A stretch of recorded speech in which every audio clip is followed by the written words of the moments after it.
You have been taught that the universe responds to effort, that your success is measured by the magnitude of your struggle, and that your will is a force to be wielded against the stubborn fabric of reality. But this audiobook reveals a truth so profound, it will shatter the very foundation of your existence. The greatest work you will ever do is to do nothing at all, to release the oars and allow the divine current to carry you home. This is the secret alignment that makes the universe work, not against you, not for you, but through you. Prepare to remember what your soul has always known. In the heart of a city renowned for its marble quarries lived a sculptor named Julian. For years he had toiled with a singular block of stone, a piece he believed held the potential for a masterpiece. Each morning he would attack the marble with a fury born of desperate ambition, his chisel striking with force, his brow furrowed with the strain of his will.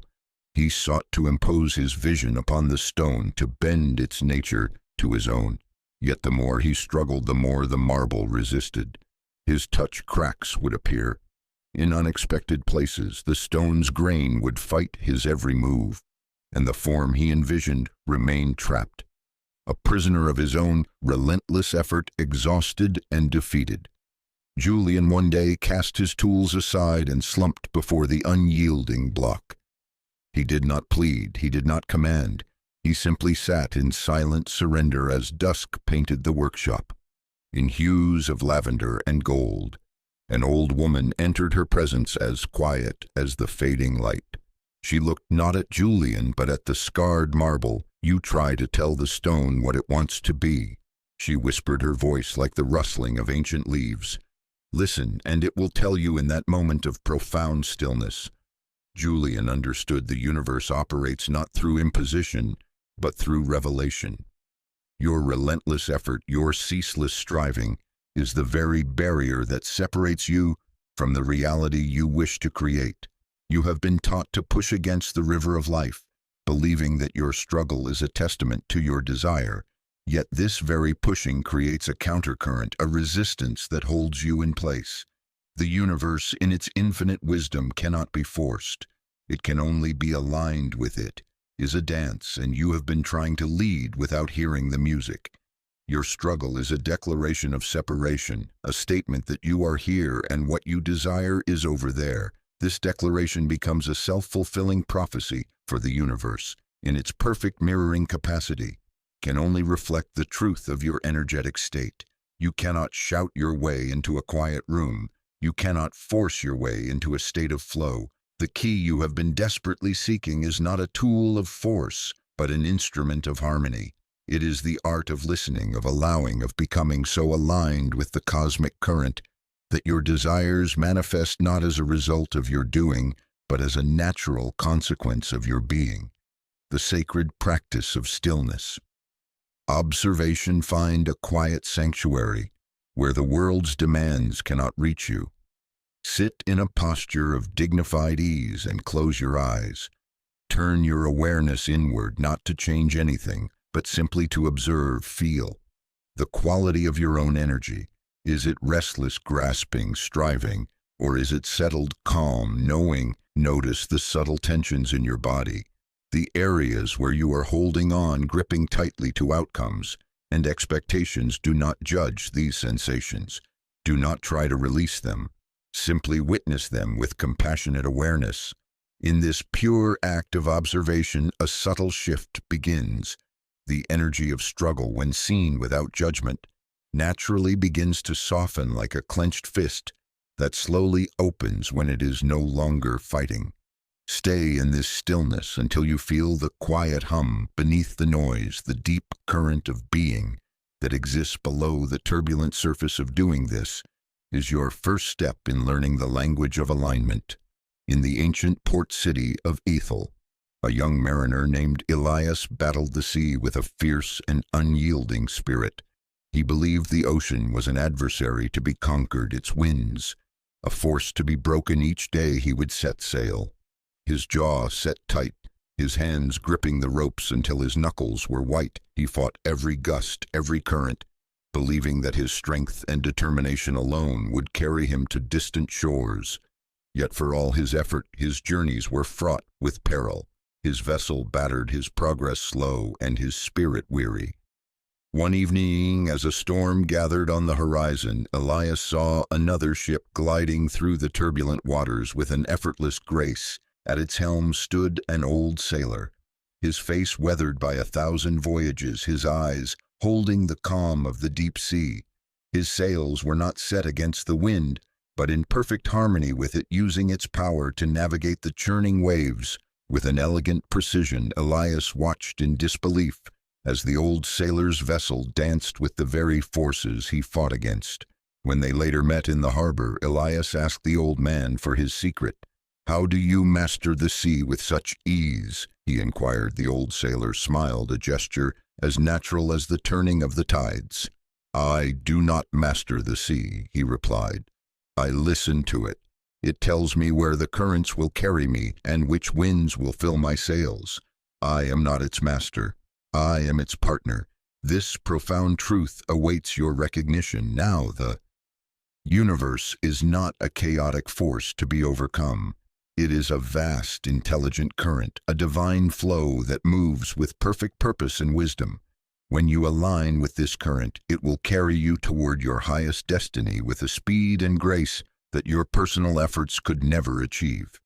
Your struggle, your resistance, your desperate attempts to control outcomes are like Elias fighting against the wind.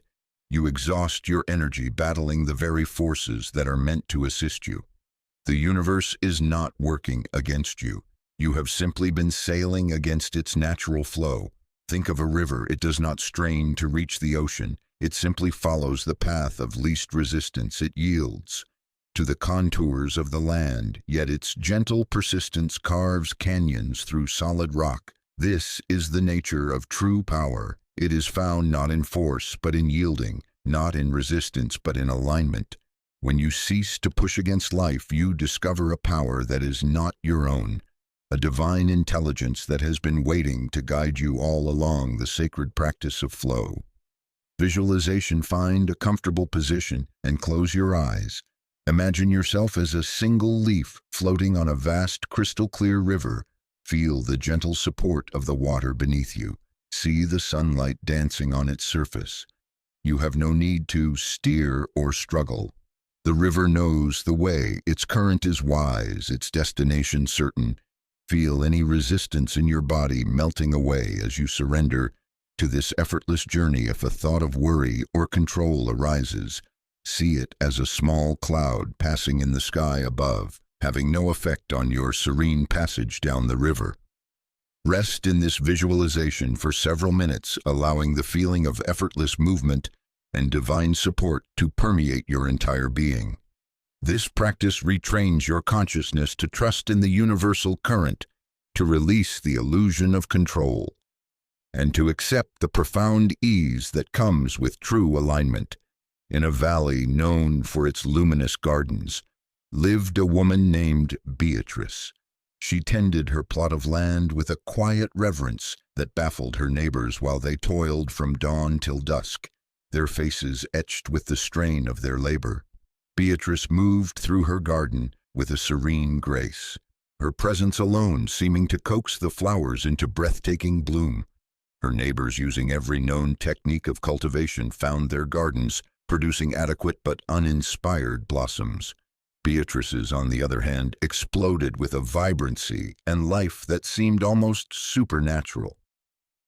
You have been taught to focus on action, to believe that what you do determines what you receive. Yet this ancient wisdom reveals a deeper truth. The universe responds not to your actions, but to the energy that underlies them. Your energetic footprint, your state of being, is the invisible blueprint from which your reality is constructed. Every thought, every emotion, every subtle vibration within you creates a field of influence that shapes the world around you. Struggle creates a field of resistance. Joy creates a field of receptivity. Fear creates a field of contraction. Love creates a field of expansion. Your actions are secondary to this primary creative force.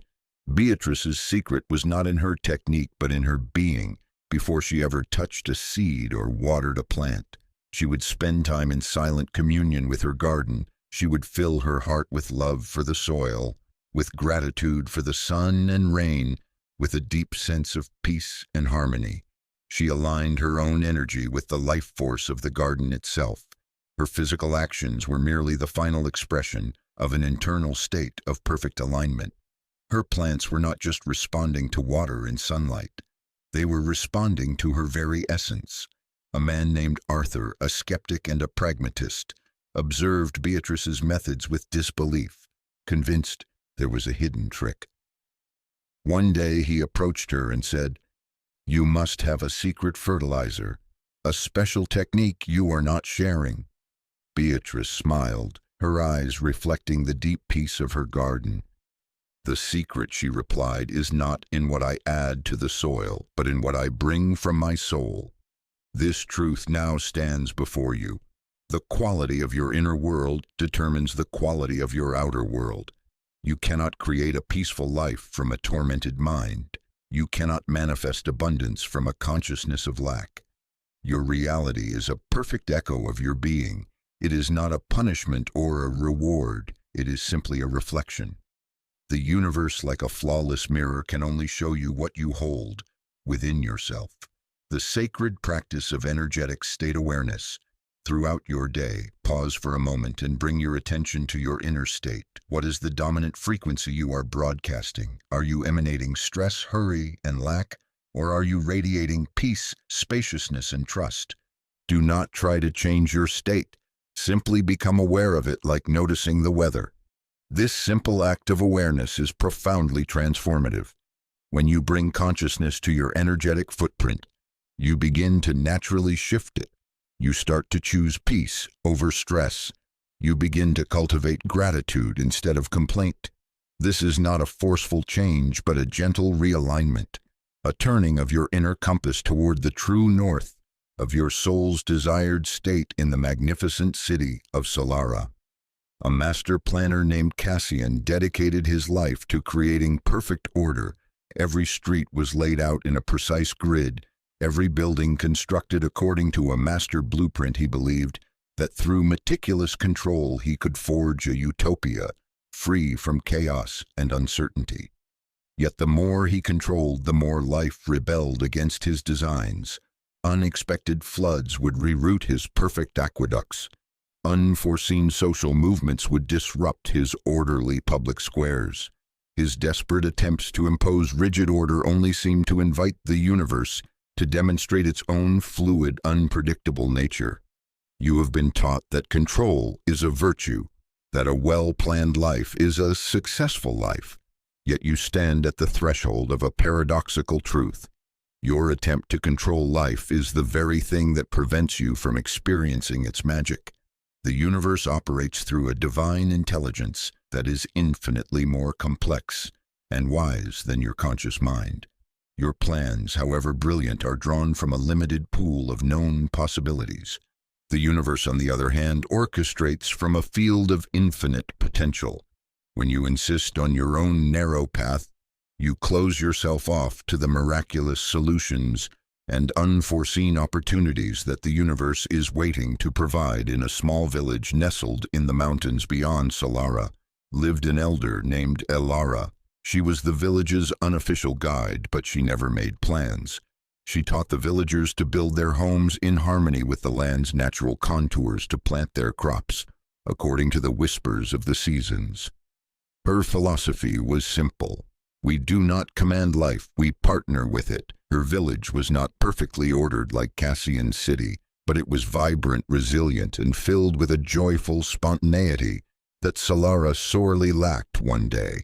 After a particularly devastating earthquake shattered his carefully constructed city, Cassian traveled to Elara's village seeking her wisdom. "What is your secret?" he asked, his voice heavy with defeat.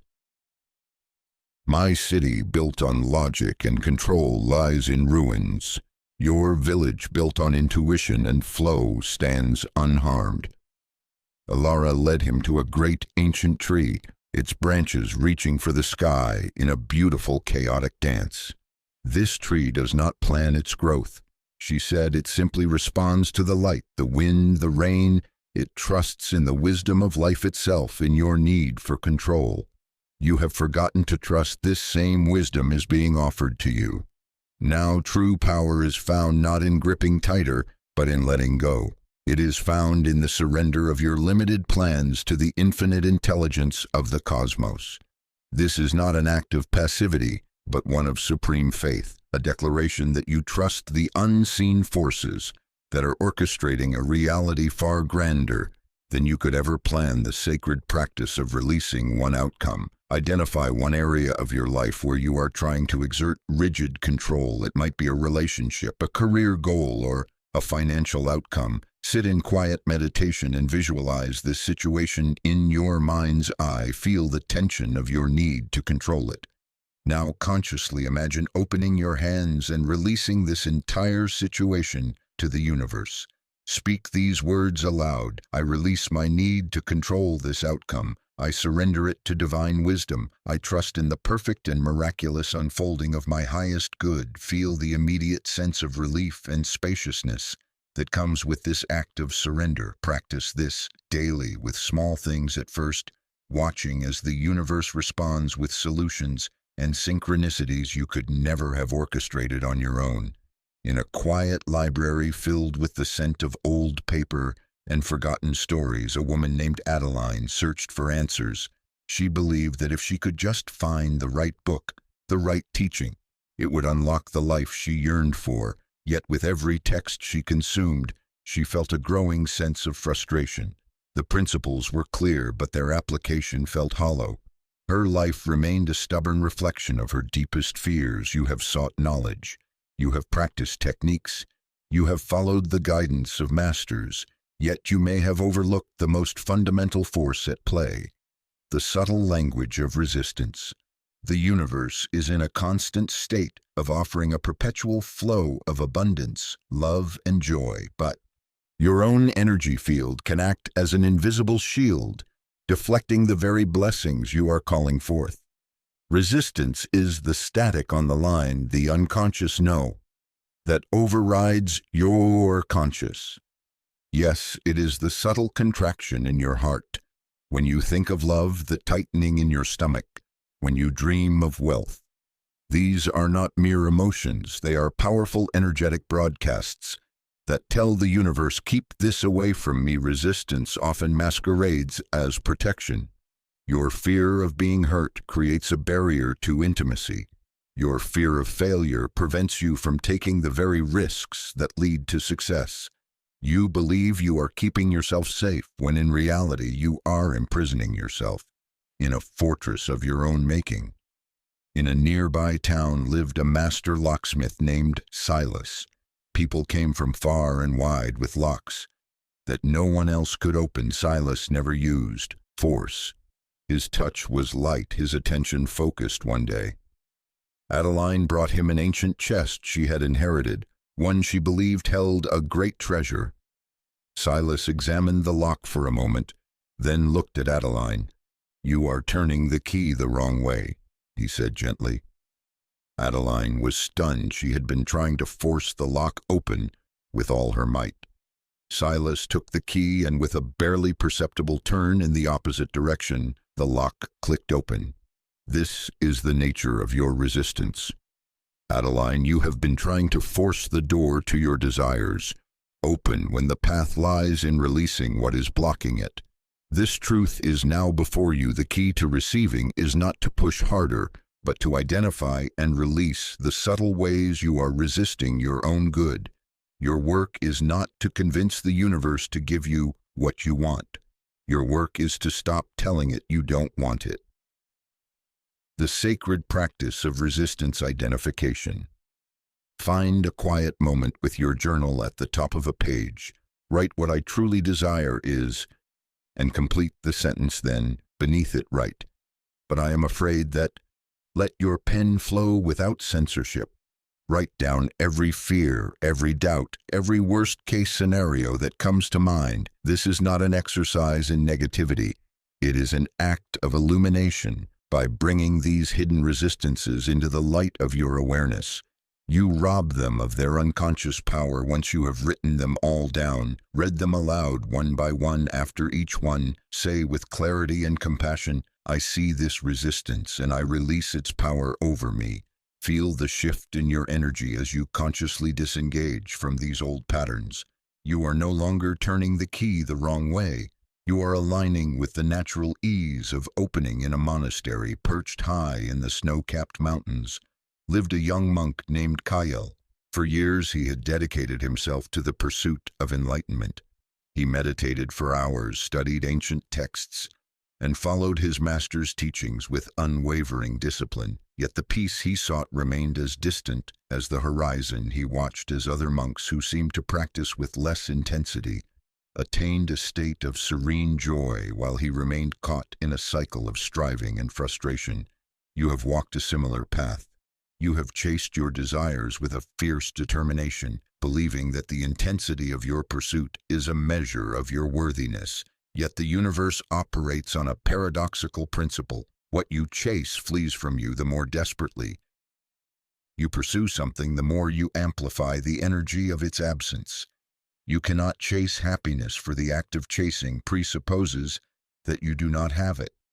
You cannot hunt for peace because the hunt itself is the antithesis of tranquility. This is the great cosmic jest that has humbled seekers for millennia. The harder you push, the more the universe pushes back, maintaining its perfect equilibrium.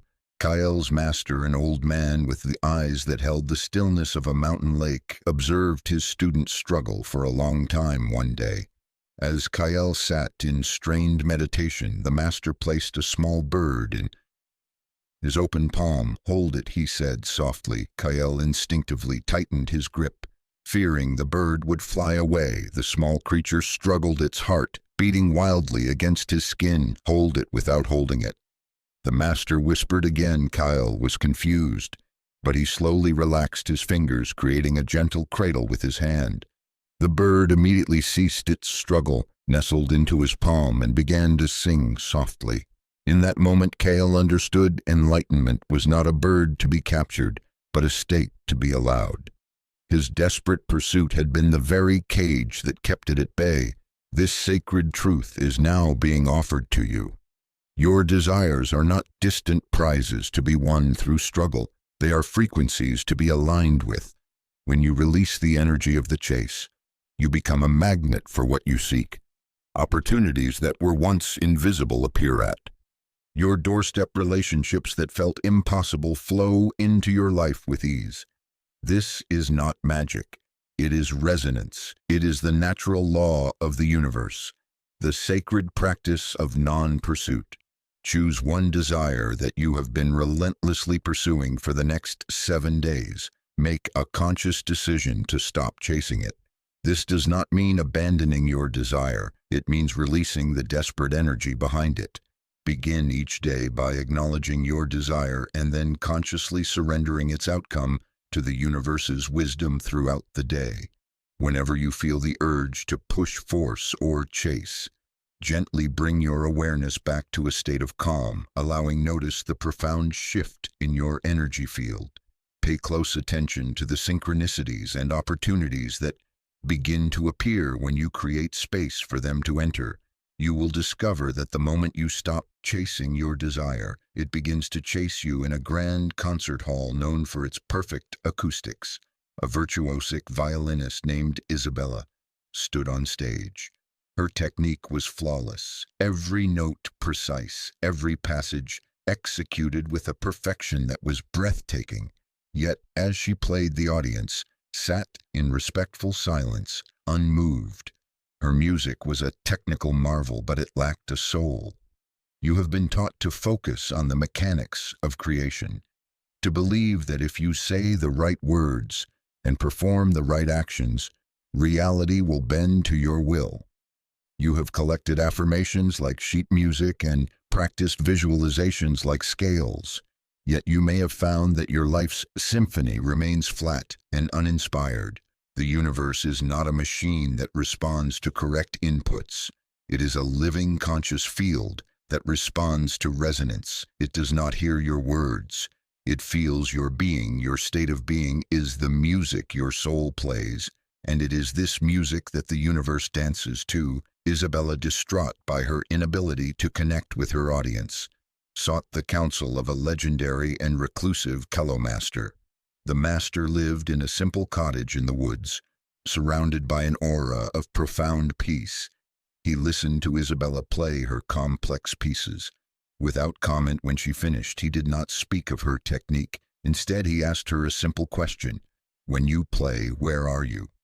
Isabella spoke of her focus on the notes, on her bowing, on the timing. The master shook his head gently. "That is the mind playing the instrument," he said. "Now let the heart play." He instructed her to set aside her complex compositions and to play just one long single note from the deepest part of her being. As she drew her bow across the string, focusing not on perfection but on pouring her own love and longing into the sound, the notes swelled with an emotional power that filled the small cottage and seemed to make the very air vibrate. The trees outside the window seemed to lean in to listen. She was no longer playing music. She had become it. This truth is the key to unlocking your creative power. It is not what you do, but the state of being from which you do it, that commands the universe's attention. You can recite affirmations of abundance for a lifetime, but if your being resonates with lack, you will only create more lack.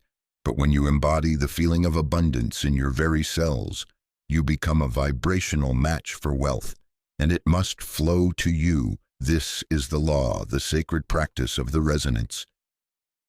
Find a comfortable and private space where you will not be disturbed. Close your eyes and begin to hum a low, steady tone. Don't worry about the pitch or quality of the sound.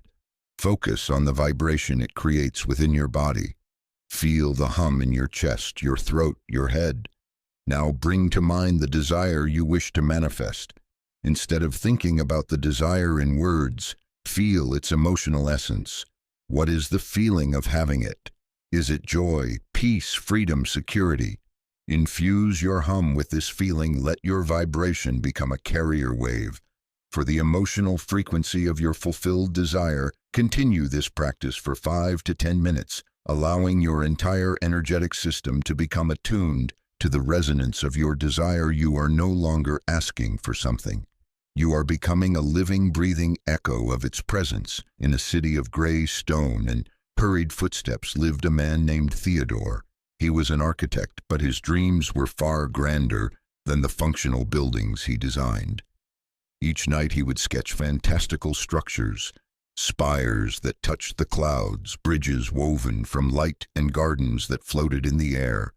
He believed that through the sheer force of his will and the brilliance of his designs, he could one day bring these visions to life.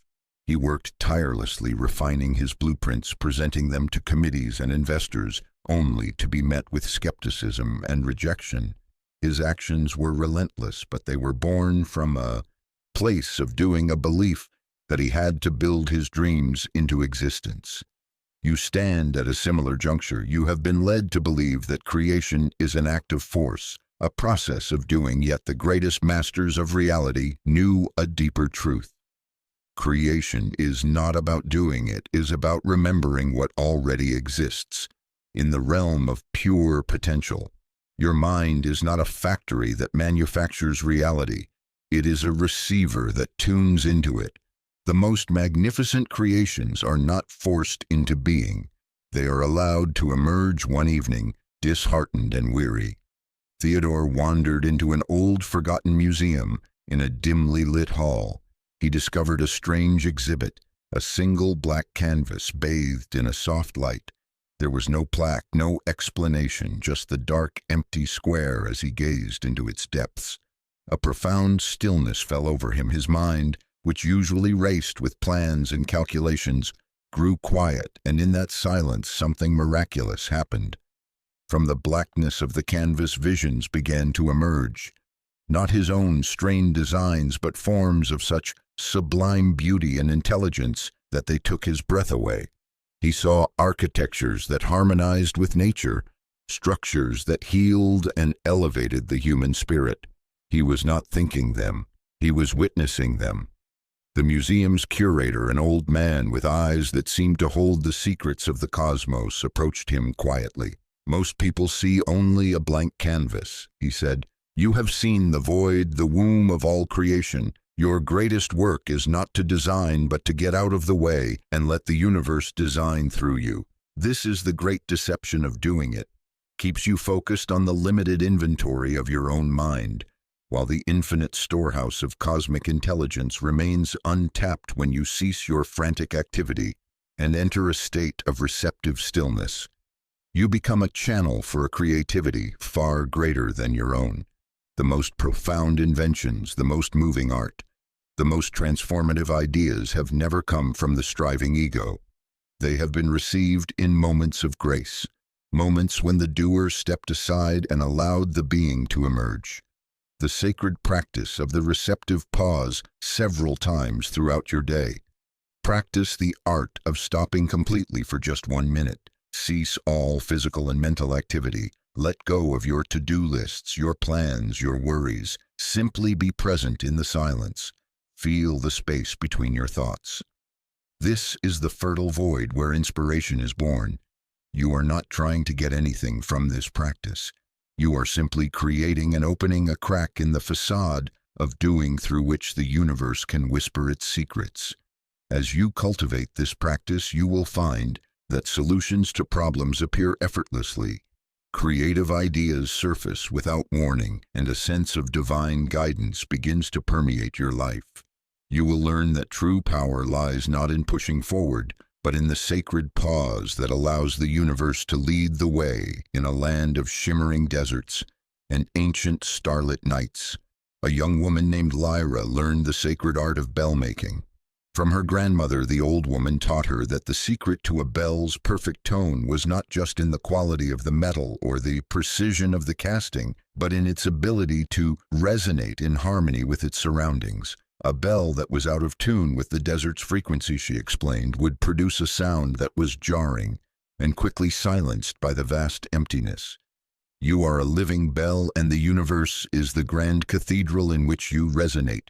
Your thoughts, feelings, and beliefs create a unique frequency, a vibrational signature that you broadcast continuously. The law of creation is simple. The universe can only return to you an echo of the song you are singing. This is the law of harmonious resonance. It is the master key that unlocks all other principles of manifestation. You do not attract what you want. You attract what you are. Your life is a perfect reflection of your dominant vibration. If you resonate with fear, you will attract circumstances that validate that fear. If you resonate with gratitude, you will find endless reasons to be grateful. Your work is not to change the world, but to change your tone. Lyra struggled for a long time, trying to force the metal to produce the sound she wanted. She would cast a bell and ring it only to hear a dull thud that died in the desert air. Her grandmother would watch patiently, saying nothing one day.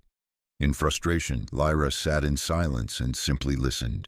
She listened to the sound of the wind sweeping across the dunes, the subtle hum of the earth beneath her, the distant cry of a hawk soaring in the infinite blue.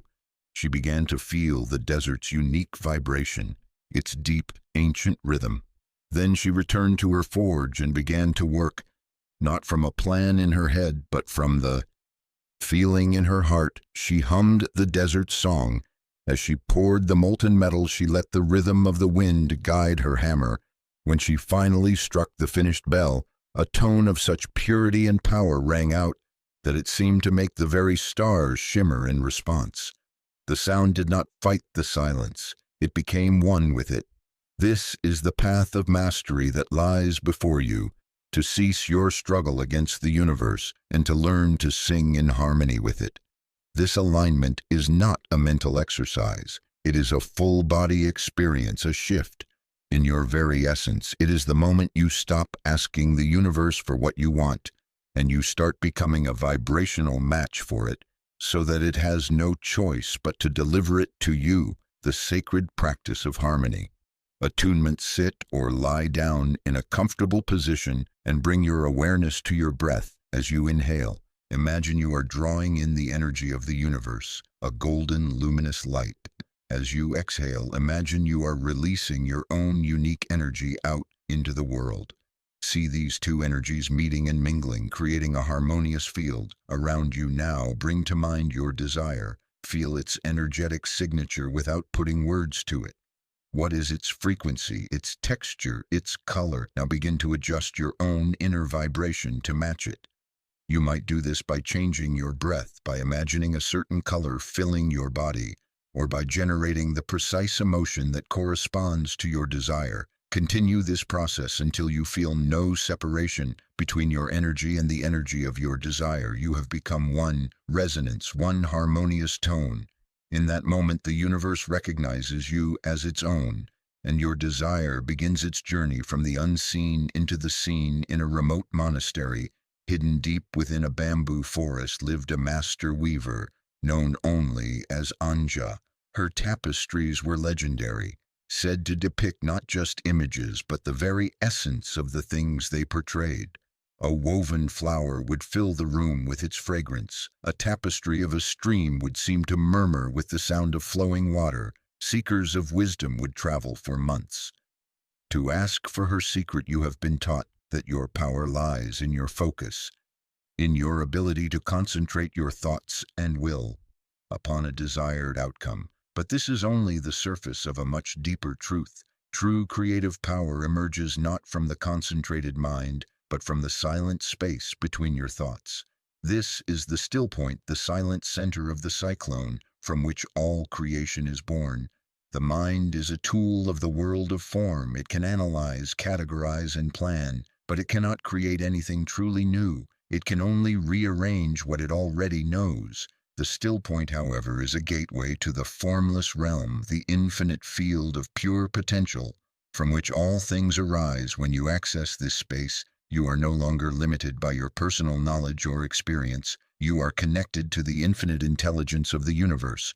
One day, a young and ambitious weaver named Kenji arrived at the monastery. He demonstrated his skill to Anja, his hands moving with incredible speed and precision, creating a technically perfect image of a tiger, but the image was lifeless, flat. Anja watched him work, then led him to a small empty room with a single white wall. "Sit here," she instructed, "and weave the tiger without thread." Kenji was bewildered for days. He sat staring at the wall, his mind racing with techniques and patterns, trying to project the image onto the wall with his thoughts. But nothing happened. Finally, exhausted and frustrated, his mind grew quiet. He stopped trying. He simply sat, and in the profound silence that followed, the image of the tiger appeared on the wall, not as a projection, but as a living, breathing presence. Its eyes seemed to hold the wisdom of the ages. Its stripes shimmered with an inner light. Anja entered the room and smiled. "Now you understand," she said. "Creation does not come from the noise of your thinking. It comes from the stillness of your being. This still point of power is available to you in every moment. It is the gap between each breath, the silence between each heartbeat. It is the place you touch when you let go of all effort and simply are. Your task is not to fill this space with more thoughts, more affirmations, more visualizations. Your task is to rest in it, to allow it to inform you, to let its wisdom guide you from this place. Your intentions are not shouted into the void. They are whispered into the very heart of creation. And the universe responds not with an echo, but with a birth. The sacred practice of the still point meditation. Find a quiet and comfortable space and close your eyes. Begin by focusing on your breath, not controlling it, but simply observing its natural rhythm. Now, bring your attention to the tiny pause at the end of each exhale, that moment of complete stillness before the next inhale begins. Do not try to lengthen this pause. Simply notice it. Rest your awareness in that tiny gap with each breath. Allow yourself to sink more deeply into this still point. This is the gateway to the formless realm. Do not expect to see or hear anything. Just be with the silence as you practice this regularly. You will begin to carry this stillness with you into your daily life. You will find that you can access this point of power even in the midst of chaos. And from this silent center, your life will begin to transform in ways your striving mind could never have conceived. In the grand throne room of a kingdom lost to time sat a queen named Isolde. She ruled not with armies or decrees, but with a silent power that mystified all who witnessed it. When she desired something, she did not command it or request it. She simply held the knowing of it in her being with such absolute conviction that reality itself would rearrange to match her inner state. Her counselors would speak of needing to raise taxes for a new aqueduct.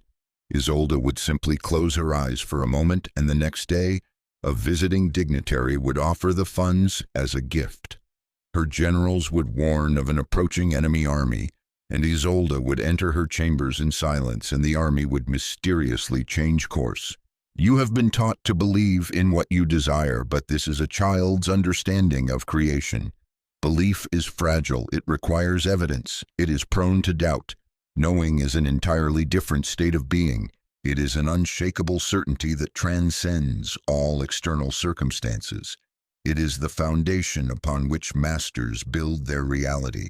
When you believe something, you are hoping it will become true. When you know something, you are recognizing a truth that already exists in the unseen realm. This distinction is the difference between asking for a miracle and being the state from which miracles are born. A young scribe in Isolde's court named Alistair was obsessed with understanding the source of her power. He watched her every move documented, her every word, trying to find a pattern, a technique. One day he dared to ask her, "Your Majesty, how do you command such fortune with no apparent effort?" Isolde looked at him with eyes that seemed to hold the vastness of the cosmos.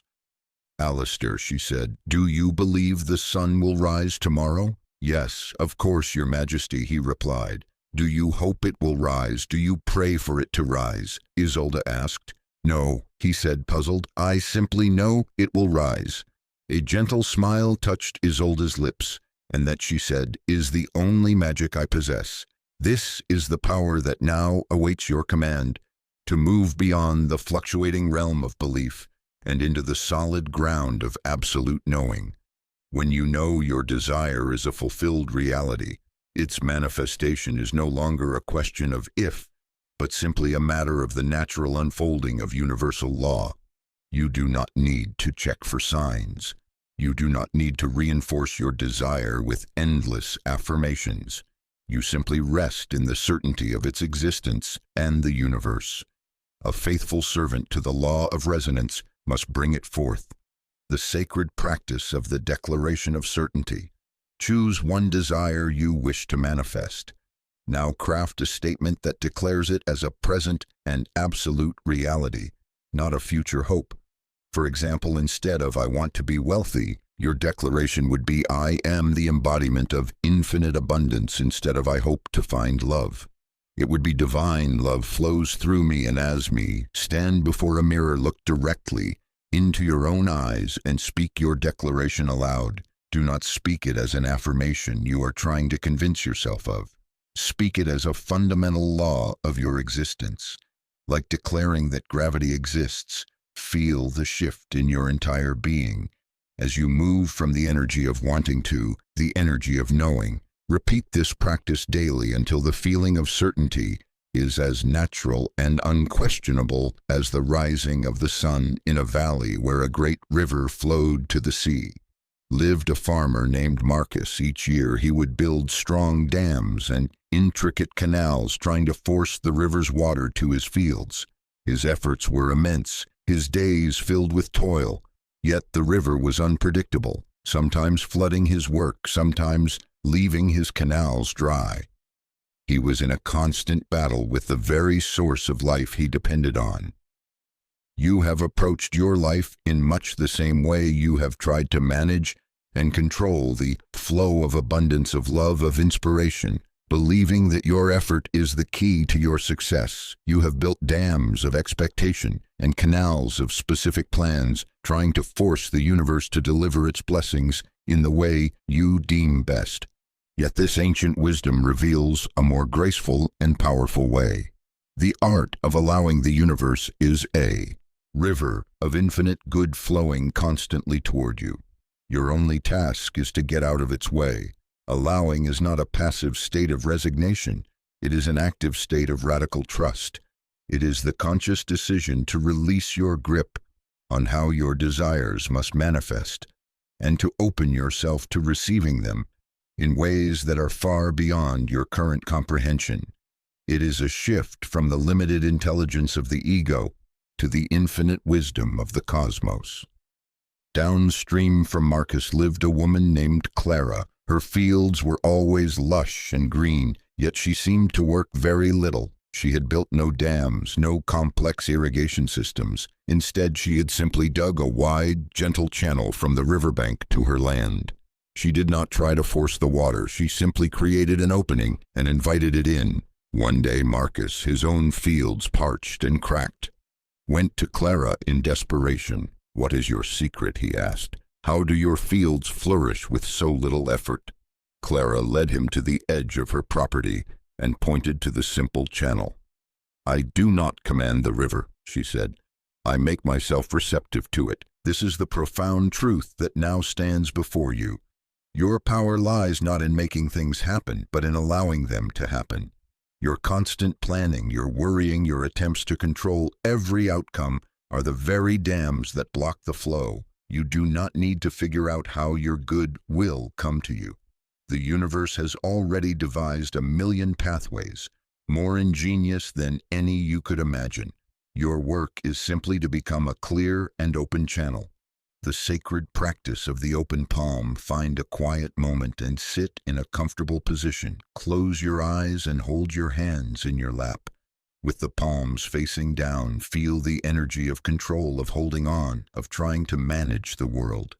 Now slowly turn your hands over so that your palms face upward, open and receptive. Feel the immediate shift in your energy field. In this posture, you are non-verbally communicating to the universe that you are ready to receive. You are letting go of the need to grasp and control. With your palms open, visualize the blessings you desire flowing into them, not as a result of your effort, but as a natural response to your openness. Stay in this posture for several minutes, breathing deeply and repeating silently to yourself. I am open, I am willing, I am ready to receive this simple practice. Reprograms your nervous system, shifting you from a state of striving to a state of grace. From this place of allowing, miracles are not just possible. They are natural. In the high mountains of a forgotten kingdom lived a master bridge builder named Alaric. He was known not for the bridges he built with stone and wood, but for the ones he created with pure thought. It was said that he could see the invisible architecture that connected all things, the energetic pathways that ran between intention and manifestation. You too are a bridge builder, whether you are aware of it or not. With every thought, every belief, you are creating unseen structures that either support your journey or create insurmountable gaps between you and your desires. True alignment is the art of building a powerful, invisible bridge between your inner world and your outer reality. This bridge is not constructed from effort or struggle, but from the materials of consciousness itself.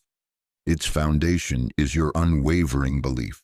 Its pillars are your clear intentions. Its roadway is your consistent emotional state, and its cables are the threads of your focused attention. When this invisible architecture is sound, the universe has a clear and stable pathway through which to deliver your manifestations. Many people's desires fail to materialize because their inner bridges are weak or incomplete. They may have a strong intention, a single pillar, but it is not supported by congruent emotions or sustained focus. Their bridge collapses before their desires can cross over into physical form. A young apprentice named Alara sought to learn Alaric's secrets. She watched him for months, but he never seemed to do anything. He would simply sit for hours gazing at the chasm. Where a bridge was needed one day, she asked him, "Master, when will you begin to build?" Alaric smiled faintly. "I have already built it," he replied. "The physical bridge is merely the shadow of the one that is already complete."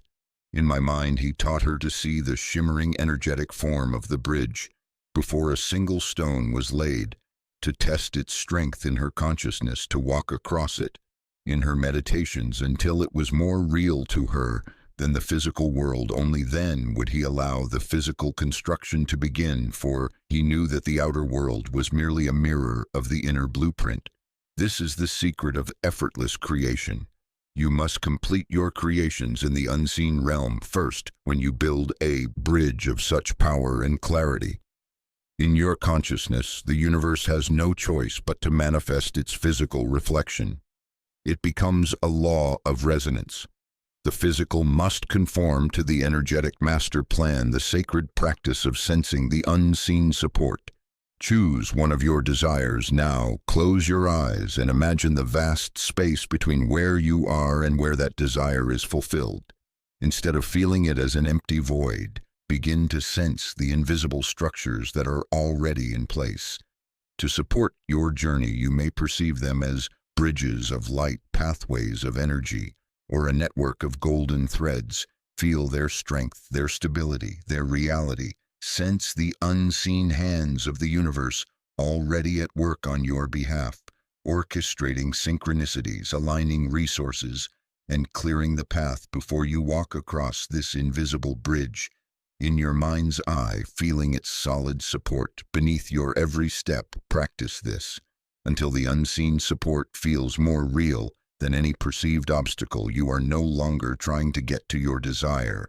You are simply walking the bridge that already connects you to it. In the heart of a dense and tangled forest, a traveler named Benedict was hopelessly lost. He had a map and a compass, but the path seemed to shift and change before him. Thickets of thorns blocked his way, streams appeared where none were marked, and every step felt like a struggle against the very nature of the forest itself. You have been given a map for your life, the map of logic, of cause and effect, of hard work leading to reward. But in the deeper, mystical forest of reality, this map is often useless. The universe operates on a more subtle and elegant principle, the path of least resistance. This is not the path of laziness or inaction. It is the path of supreme intelligence and efficiency. It is the way of the river that flows around the boulder, rather than trying to smash through it. It is the way of the light that travels in a straight line, taking the most direct route possible. When you are in alignment, your journey through life feels like this. It is a path of ease and flow, where opportunities appear at the right moment, and obstacles seem to melt away before you. But when you are out of alignment, every step is a struggle. Like Benedict in the tangled forest, you are fighting against the natural grain of the universe. Benedict, finally exhausted and despairing, sat down by a stream and surrendered. He let go of his map, his compass, and his desperate need to find his way. As he sat in stillness, he noticed the way the water flowed effortlessly, navigating around rocks and fallen logs. Without struggle, a thought arose in his mind, a whisper from the forest itself. Follow the water. He began to walk alongside the stream, not knowing its destination but trusting its wisdom. The stream led him through clearings he had never seen, past gentle slopes, and eventually to a wide open path that took him directly out of the forest. A wise woman lived at the edge of the woods and saw him emerge. She smiled and said, "The forest was never your enemy. You were simply trying to walk where there was no path." This is the profound shift that awaits you now, to stop trying to forge your own difficult path through sheer force of will, and to start looking for the natural currents that are already flowing in your life. Where do you feel ease? Where do you feel joy? Where do things happen without struggle? These are not random occurrences. They are signposts from the universe, pointing you toward the path of least resistance, your highest path. Your ego may tell you that the easy path is not worthy, that struggle builds character. But this is a lie of the limited mind. The universe, in its infinite wisdom, always chooses the most efficient and graceful way. It does not value struggle, it values alignment, the sacred practice of the ease compass. Take a moment to consider a decision you are facing, or a goal you are pursuing now. Instead of analyzing it with your logical mind, bring your attention to your body and ask two questions. Which path feels like a struggle? Which path feels like ease? Notice the subtle sensations that arise in response to each question. Struggle may feel like a contraction, a tightness, a sense of pushing against a wall. Ease may feel like an expansion, a lightness, a sense of flowing with a current. Make a conscious choice to take one small step in the direction of ease, even if it defies logic or your conditioned beliefs. Trust that this feeling is your internal compass, your direct line to the universe's wisdom guiding you along the path of least resistance. In a kingdom blanketed by a perpetual gray mist, lived a princess named Lyra. She had been taught by her royal tutors that a leader's duty was to analyze problems, find solutions, and fix what was broken. Her days were filled with meetings and strategies, all aimed at pushing back the encroaching gloom. But for every patch of mist she managed to dissipate, a thicker fog would roll in from another direction. Her kingdom remained a place of solemn duty and quiet despair. You have been conditioned in the same way to see life as a series of problems to be solved, a world of imperfections to be fixed. Your focus has been trained on what is wrong, on what is lacking, on the negative. Yet this very focus is what perpetuates the reality you wish to change. The universe is a mirror. It can only reflect the object of your attention. When you focus on the problem, you amplify the problem's energy. You are in effect telling the universe, "Give me more of that." One day, an old gardener, a woman whose small hidden courtyard was the only place in the kingdom where the sun seemed to shine, gave Princess Lyra a strange piece of advice. "Stop fighting the mist," she said instead. "Give your thanks for the single ray of sun that manages to break through." Lyra thought this was foolish advice, but having exhausted all other options, she decided to try it. The next morning, instead of strategizing against the fog, she went out into the courtyard and found a tiny sliver of sunlight on a single rose petal. She knelt and poured her entire heart into a feeling of gratitude for that one small beautiful thing. As she did, a profound stillness settled over her, and to her astonishment, the mist around her began to recede just a little. Each day she continued this practice, finding one small thing to say, a genuine and heartfelt yes to the warmth of a stone, the resilience of a blade of grass, the song of a hidden bird, and with each sacred yes, the mist receded further until her entire kingdom was bathed in a light it had not known for generations. This is the divine power of the sacred. Yes, it is the conscious act of withdrawing your energy from what you do not want and placing it entirely on what you do want, even if it is only present in its smallest form. It is the most powerful act of creation because it aligns you with the frequency of your desire rather than the frequency of the problem. Your attention is the currency of the universe. Where you spend it determines the reality you purchase. When you say yes to the good that is already present, however small, you command the universe to expand it. You are shifting from the role of a problem solver to the role of a reality creator, the sacred practice of the sacred. Yes, for the next 24 hours, commit to a radical experiment. Do not complain about, analyze, or try to fix anything that you perceive as wrong in your life. Instead, consciously seek out the smallest evidence of what you do want and give it your full attention and appreciation. If you desire abundance, find one coin and feel immense gratitude for it. If you desire love, notice one act of kindness between strangers and let your heart fill with joy for it. If you desire health, feel the part of your body that is well and give thanks for its vitality. This is not about ignoring problems. It is about starving them of your energy and feeding your desires. Instead, you will be astonished at how quickly your reality begins to rearrange itself when you stop fighting it and start saying yes to the good that is already trying to emerge. In a kingdom on the brink of war lived a warrior named Kael. He was the greatest swordsman in the land. His skill unmatched, his courage unquestioned. He had spent his life honing his strength, believing that his power lay in his ability to fight and to win. As the enemy army gathered at the border, Kael prepared for the battle of his life, training his soldiers, relentlessly planning his strategy down to the last detail. You have been conditioned to believe that your strength lies in your ability to fight, to resist, to overcome. You see life's challenges as battles to be won, and you arm yourself with willpower and determination. Yet you stand at the threshold of a truth that has been whispered by the greatest masters of all traditions. True power is not found in the fight. It is found in surrender. Surrender is not weakness. It is not giving up. It is the ultimate act of strength and wisdom. It is the recognition that there is a power in the universe far greater than your own, and the decision to align with it rather than oppose it. It is the difference between being a soldier fighting a battle and being the wind to which all soldiers must eventually bow. The night before the great battle, Kael went to the temple to pray for victory. There he found the kingdom's high priestess, an ancient woman whose eyes held the peace of eternity.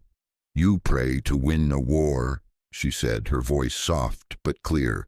"But the only true victory is to realize there is no war." Kael did not understand. "We must fight," he insisted, "or we will be destroyed." The priestess led him to a large pool of still water.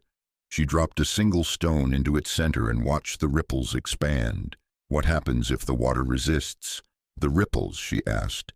Kael was silent. "What happens if you try to cut the water with your sword?"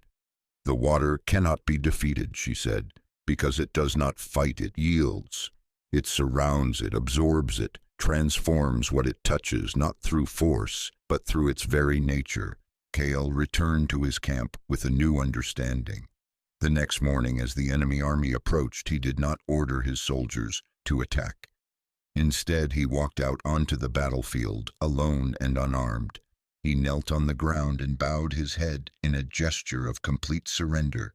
The enemy general, astonished and confused, halted his advance. He saw no fear in Kael, no trickery, only a profound and unshakable peace. In the face of this unexpected power, the general's own aggression dissolved. He could not fight a man who would not fight back. The war ended before it began, not with a clash of swords, but with a silent act of surrender. This is the power that lies within you, the ability to transmute any conflict, not by winning, but by transcending the fight itself. When you are faced with a challenge, a difficult person, a seemingly impossible situation, your instinct is to resist, to fight back. But this only feeds the conflict with your energy. The path of mastery is to surrender, not to the person or the situation, but to the divine intelligence within it. The sacred surrender ceremony. Identify a situation in your life that feels like a battle. Take a moment to feel all the energy you have been pouring into the fight, the resistance, the anger, the fear. Now visualize yourself standing on a battlefield before this situation. Instead of drawing your sword, take a deep breath and kneel down, bow your head, and speak these words.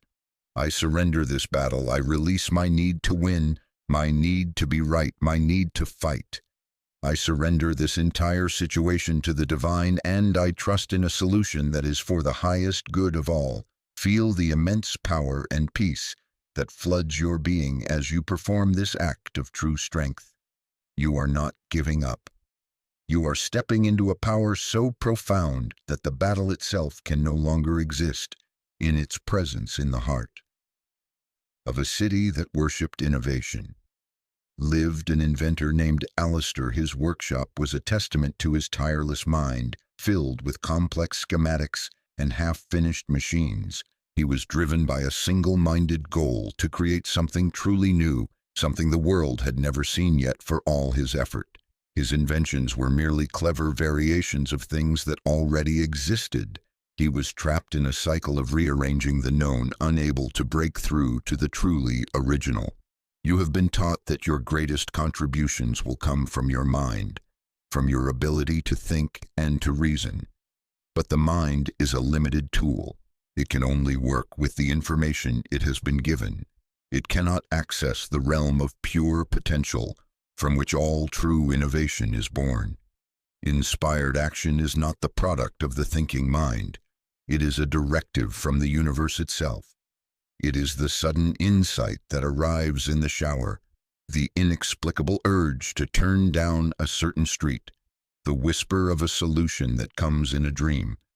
Anxious action is born from fear, and the need to control it is the ego's attempt to manage reality. It feels like a struggle, a constant pushing against resistance. Inspired action, on the other hand, feels like grace. It is effortless, resonant, and filled with a sense of rightness. It is the universe acting through you one night. Alistair, having worked himself to the point of collapse, fell asleep at his drafting table. In his dream, he found himself in a vast library where the books had no words, only melodies. He picked up a volume, and as he opened it, a symphony of light and sound filled his being. He did not understand it with his mind. He felt it with his soul. He saw the design for a machine that could draw energy from the very air, a device that would change the world. He awoke with the entire blueprint clear in his mind. He had not invented it. He had received it. From that day on, Alistair's process changed. He spent less time at his drafting table and more time in silent meditation. He learned to quiet his own anxious thoughts and to listen for the whispers of inspiration. His inventions were no longer just clever, they were revolutionary because they were not born from his mind, but from the mind of the cosmos. This is the path that opens before you now to shift from the frantic energy of anxious action to the serene power of inspired action. It requires a new kind of courage, the courage to be still, to wait, to trust that the guidance will come when the time is right. It means letting go of the belief that you have to figure everything out and embracing the knowing that a higher intelligence is already at work.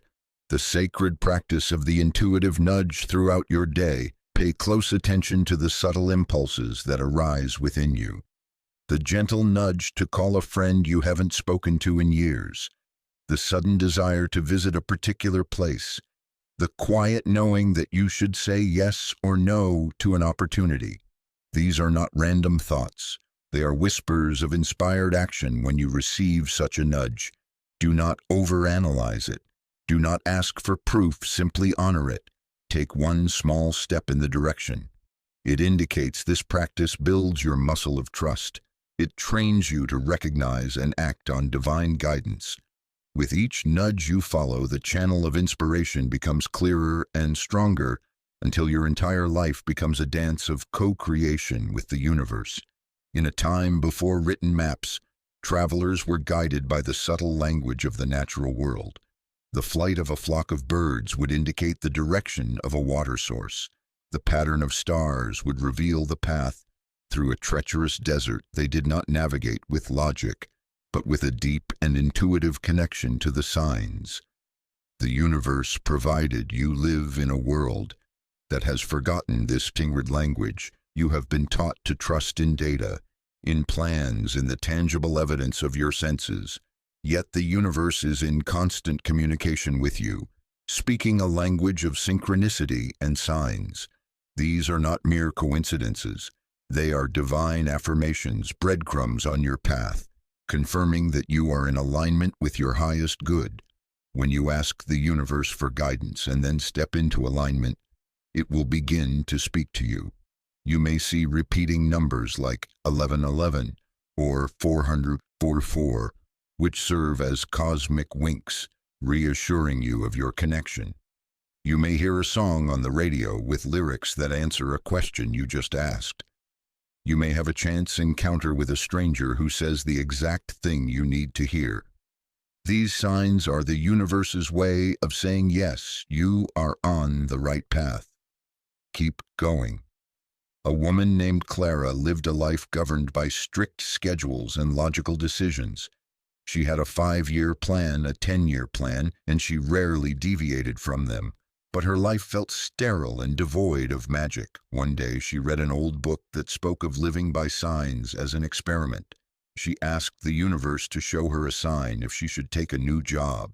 She had been offered "Show me a blue butterfly." She requested, feeling foolish as she did so. For the next 3 days she saw no butterflies and decided the experiment had failed on the 4th day.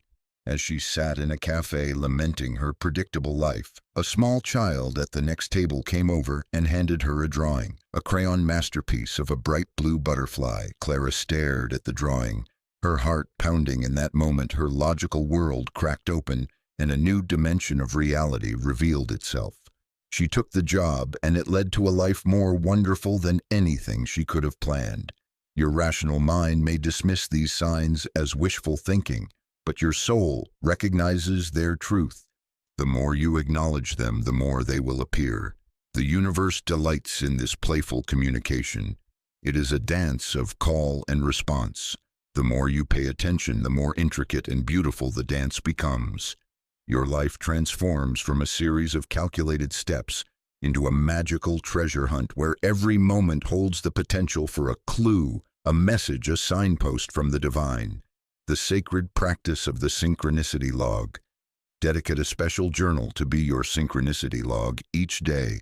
Record any meaningful coincidences, repeating numbers or signs you encounter. Do not try to interpret them immediately. Simply record them with a sense of wonder and gratitude. At the end of each week, review your entries, and you will begin to see the patterns, the themes, the clear guidance the universe has been offering you. This practice will retrain your perception, shifting your focus from the mundane to the magical. You will start to see that you are not walking a lonely path, but are being constantly guided, supported, and communicated with by a loving and intelligent universe. In the ancient city of Eldoria, a young merchant named Leo built a thriving business with remarkable speed. Everything he touched seemed to turn to gold. His ventures prospered, his relationships flourished, and he moved through the world with an air of unshakable confidence.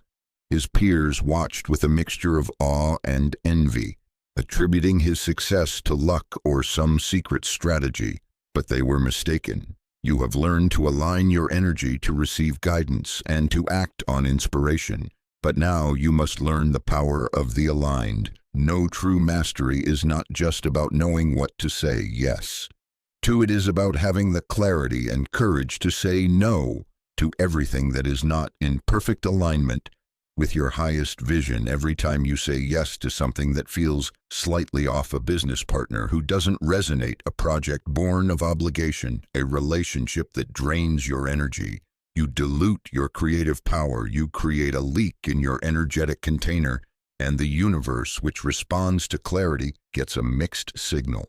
The result is a reality that is a mixture of what you want and what you have settled for. The power of the aligned. No is one of the most guarded secrets of the truly successful. It is the discerning heart that refuses to compromise its vision for temporary gain or to avoid discomfort. It is the understanding that a no spoken from a place of truth is more powerful than a yes spoken from a place of fear. Leo's secret was simple. He had learned to listen to his inner compass. If a deal, however profitable, felt heavy or constricting in his body, he would walk away without hesitation. His friends called him foolish for turning down such opportunities. But Leo understood a deeper law. He knew that by saying no to the good, he was creating space for the divine. The universe abhors a vacuum. When you bravely refuse what is not a vibrational match, you create an energetic void that the universe must fill with something of a higher frequency. A woman named Isabella, a talented artist, was offered a prestigious commission to paint a portrait for a wealthy but cruel nobleman. Her mind told her to accept. It was a great honor, and the pay was extraordinary, but her heart felt a deep and resounding no. She struggled with the decision for days, fearing she was throwing away the opportunity of a lifetime. Finally, she trusted her inner guidance and politely declined the commission. The nobleman was furious, and her friends were bewildered. But the very next day, a messenger arrived from the queen, who had heard of Isabella's integrity. The queen offered her a commission to paint a series of murals in the royal palace, a project that not only brought her immense wealth but also deep fulfillment and joy. Her courageous no had opened the door to a divine yes, the sacred practice of the discerning heart. Before making any significant decision, take a moment to be still and quiet your mind. Bring the opportunity or choice into your awareness. Now bring your attention to your heart.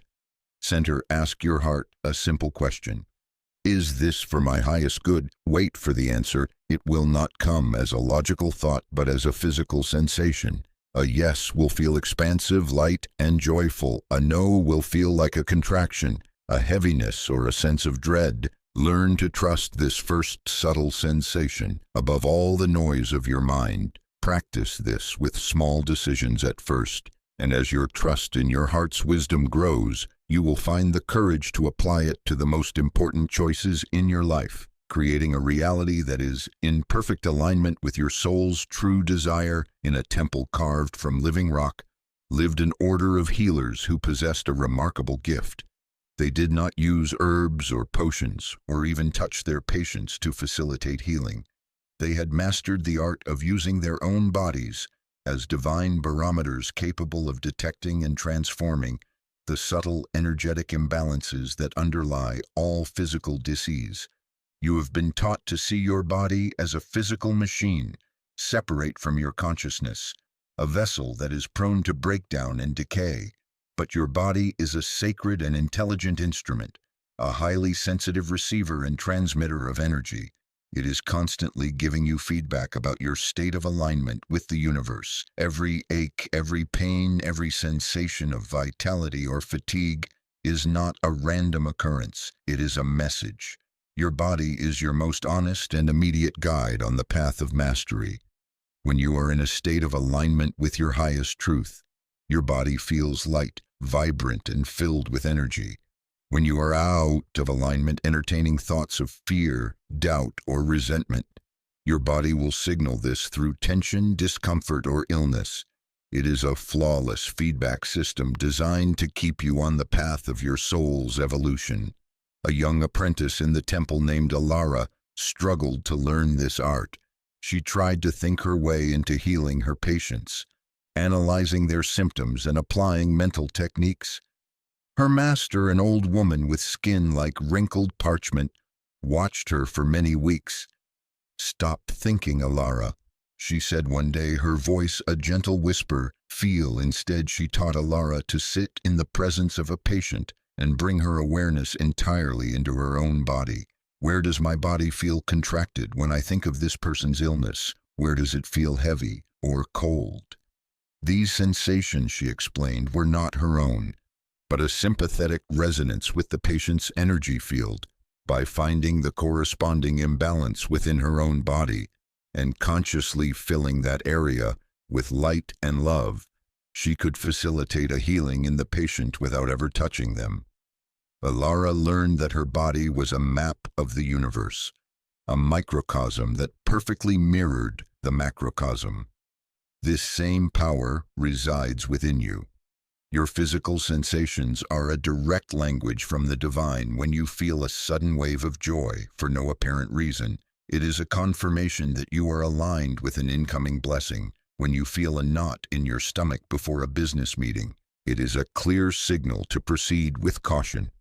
Your body knows the truth long before your conscious mind does. Your task is to learn to listen to its subtle whispers before they become desperate shouts. The sacred practice of the bodily scan for alignment several times a day. Take a moment to scan your body from head to toe with your awareness. What sensations are present? Is there tightness in your shoulders, a fluttering in your chest, a sense of warmth in your heart? Do not judge or label these sensations as good or bad. Simply notice them as pure information. Ask your body, what message does this sensation have for me? Listen for the answer. It may come as a thought, an image, or a feeling. With practice, you will develop a deep and trusting relationship with your body's intelligence. It will become your most reliable guide, your personal oracle, helping you navigate your life with grace and wisdom, alerting you to misalignment and celebrating your moments of perfect harmony with the universal flow. In a land where joy was considered a frivolous distraction, lived a village of people whose lives were marked by duty and solemnity. They worked hard, they were responsible, but a gray pall of seriousness hung over everything they did. Their crops grew, but without vibrancy. Their homes were sturdy, but without warmth. They had forgotten the most powerful frequency in the universe, the frequency of joy. You have been taught that spirituality is serious work, that manifestation requires disciplined focus, and that joy is a reward to be earned after the hard work is done. This is the greatest lie that has kept humanity in chains. Joy is not the result of success. Joy is the cause of it. It is not the destination. It is the fuel that powers the journey. The universe, in its infinite wisdom, is drawn to the vibration of joy, like a moth to a flame. When you are in a state of genuine, unadulterated joy, you are in the highest state of alignment possible. In this state, manifestation is not just possible, it is inevitable. Your joy is a command to the universe, saying, "Give me more of this." One day, a traveling musician, a woman with laughter in her eyes and flowers in her hair, arrived in the solemn village. She did not preach or teach. She simply sat in the center of the village square and began to play her lute. Her music was not complex or technically brilliant, but it was infused with a pure and infectious joy. At first, the villagers watched her with suspicion, but soon a small child began to tap its foot. Then an old woman began to sway. Before long, the entire village was caught up in the music, dancing and laughing for the first time in generations. As the sun set, the musician departed, leaving behind a village transformed.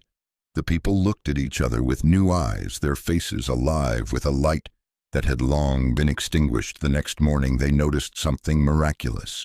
Their crops seemed greener, their homes felt warmer, even the air seemed to shimmer with a new vitality. Their collective shift into the frequency of joy had literally transformed their reality. This is the power you are now invited to reclaim. Your joy is not a luxury. It is a sacred responsibility. It is the most potent creative force you possess. Do not postpone your joy until your desires manifest. Manifest your desires by choosing joy now. Your rational mind will tell you that you have no reason to be joyful, that your problems are too great. But this is the voice of the old paradigm, the one you are leaving behind, the sacred practice of the 5-minute joy infusion. At least once a day, set aside 5 minutes for the sole purpose of cultivating joy. Put on your favorite piece of music and dance with abandon. Watch a funny video that makes you laugh out loud. Recall a memory that fills your heart with pure happiness. The purpose of this practice is not to solve your problems, but to change your frequency. For 5 minutes, you are deliberately tuning your energetic dial to the vibration of joy. Do not be surprised if during or immediately after this practice, a solution to a long-standing problem suddenly appears or an unexpected opportunity arises. This is the universe responding to your new signal. You have broadcast the frequency of joy, and the cosmos has no choice but to answer in kind. In the heart of a vast and ancient library, a scholar named Benedict spent his life in search of a single elusive formula, the one that would solve the great paradox of his time, a problem that had stumped the wisest minds for centuries. He filled volumes with complex equations. He consulted with sages from every land. He pushed his intellect to its absolute limit. Yet the solution remained hidden just beyond his grasp. You have been taught that you must find the answers to your problems, that you are responsible for devising the solutions to your challenges. This belief places a tremendous burden upon your limited conscious mind. It assumes that the answer must come from the inventory of what you already know, but the universe operates from a field of infinite solutions, a quantum realm where every possible answer to every possible problem already exists. Simultaneously, your task is not to create a solution. Your task is to align with the one that is already waiting for you one night. Benedict, having exhausted every avenue of thought, surrendered. He went to the center of the library, cleared a large table, and placed a single piece of blank parchment upon it. He lit a candle, and then he spoke to the problem itself. Not as an adversary, but as a question he was releasing to a higher intelligence. "I do not have the answer," he whispered, his voice filled with a humility he had never known before. "I release you to the infinite mind of the universe, and I trust that the perfect solution exists and will be revealed to me." He then went to sleep for the first time in years. His mind was not racing. It was still and empty, a receptive vessel in the middle of the night. He awoke with a start. The entire formula was ablaze in his mind, not in pieces, but as a complete and elegant whole. It was a solution so simple and so beautiful that he wept at its perfection. He had not found it. He had received it. This is the sacred art of releasing the problem to the field. When you are faced with a seemingly insurmountable challenge, your instinct is to focus on it, to wrestle with it, to force a solution. But this intense focus on the problem only energizes the problem. It locks you into the frequency of the problem and makes the solution invisible to you. The path of mastery is to consciously withdraw your energy from the problem and to place your trust in the field of infinite solutions. It is to acknowledge your own limitation and to call upon the limitless intelligence of the cosmos. This is not an act of giving up, it is an act of profound faith and power. The sacred practice of releasing the problem to the field. Take a challenge that has been consuming your energy. Write it down on a piece of paper in as much detail as possible. Feel the weight of it, the frustration of it.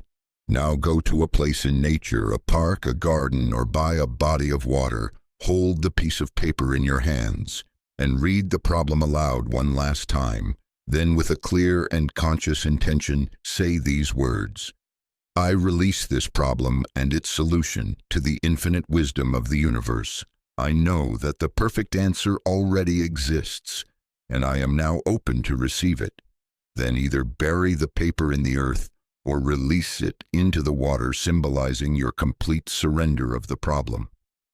As you walk away, do not look back. Feel the lightness in your being, the spaciousness in your mind. You have cleared the channel. The solution is now on its way in a small, cluttered attic. An artist named Genevieve stared at a blank canvas surrounded by masterpiece paintings of the past. She had studied every technique, every brushstroke of the great masters. She had filled her mind with their genius, yet her own creativity felt blocked, paralyzed by the weight of her knowledge. Her environment was a reflection of her inner state, cluttered with the old, filled with the ghosts of what had already been done, leaving no space for the new to emerge. You have been accumulating knowledge, practices, and beliefs. On your spiritual journey, you have filled your inner world with the wisdom of others. But now you stand at a critical threshold to move to the next level of creation. You must not add more, you must create space. The universe abhors a vacuum. This is not just a physical law, it is a profound spiritual truth. When you consciously clear out the old, the stagnant, the misaligned, from your life you create an energetic void that the universe must rush to fill. This applies to your physical environment, your relationships, your beliefs, and your emotions. Clearing your physical space is one of the most powerful and overlooked acts of manifestation. When your home is cluttered, your finances are disorganized, or your workspace is chaotic, it creates a constant low-level energetic drag that impedes the flow of new good into your life. Your environment is not separate from you, it is an extension of your energy field. One day, Genevieve, in a fit of frustration, began clearing her attic. She threw out old sketches, she donated books she had already read, she scrubbed the floors and opened the windows to the fresh air as she worked. She felt a corresponding shift within her own mind. The clutter of old ideas began to dissipate.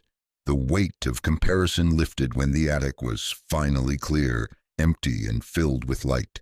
She stood before her blank canvas and for the first time felt not pressure but pure possibility. She picked up a brush and a style that was uniquely her own, began to flow onto the canvas with an effortless grace.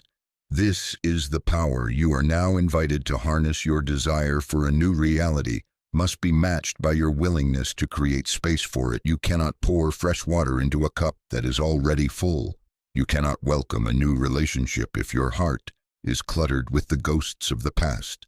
You cannot receive new abundance if your life is filled with things you no longer use or love. The sacred practice of the sacred space. Consecration. Choose one area of your physical environment that feels stagnant or cluttered. It could be a closet, a drawer, your desk, or your entire home. Set aside a specific time to clear this space. Do not just tidy it consciously. Release each item that no longer serves your highest vision as you let go of each object. Say thank you for your service, and I release you now to create space for the new to bless another. Once the space is physically clear, consecrate it with your intention. Light a candle or incense and state aloud, I consecrate this space as a vacuum for divine good. I have created the space and I now welcome the new abundance, the new love, the new inspiration that is flowing to me now. Feel the power of this empty, receptive space. Feel its magnetic pull on the universe. You have not just cleaned a room, you have performed a powerful act of magic. You have made yourself ready to receive in a world of endless horizons. A young seed lay dormant in the dark earth. It held within it the blueprint of a mighty oak tree, but it had no concept of what it would become. It did not know the shape of its leaves, the texture of its bark, or the height it would one day reach. It knew only the darkness and the silent pull of an unseen force. You have been taught to plan your future, to set clear goals, to know exactly where you are going. But you are now entering a realm of creation where the greatest magic happens. In the beauty of not knowing, uncertainty is not a state to be feared. It is the fertile ground of all possibility. It is the canvas upon which the universe paints its greatest masterpieces. When you insist on knowing every step of the journey, you limit the universe to the pathways your mind can conceive. You close yourself off to the infinite detours of delight, the miraculous shortcuts and the breathtaking vistas that lie just beyond your current field of vision. The seed in the earth does not worry about its future. It does not create a 5-year plan for its growth. It simply trusts in the process. It surrenders to the mystery of its own unfolding. And in that surrender, its magnificent destiny is realized. A woman named Eleanor had her life mapped out with meticulous precision. She knew which career she would have, which city she would live in, which man she would marry. But life seemed to have other plans. One by one, her carefully laid plans crumbled. A corporate downsizing eliminated her career path.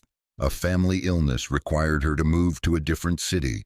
The man she thought she would marry fell in love with someone else. Eleanor was devastated. She felt lost, adrift in a sea of uncertainty. But in the emptiness of her collapsed future, something new began to stir, freed from the confines of her own expectations. She started to follow the subtle whispers of her heart.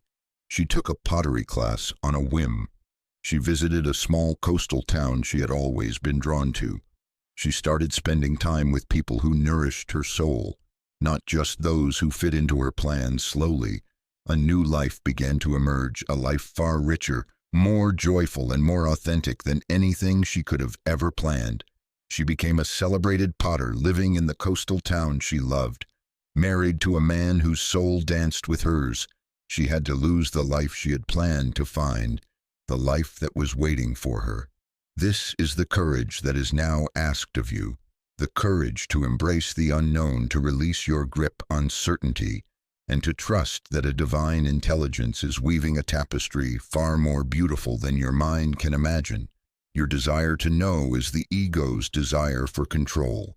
Your willingness not to know is the soul's surrender to grace. The sacred practice of the uncertainty.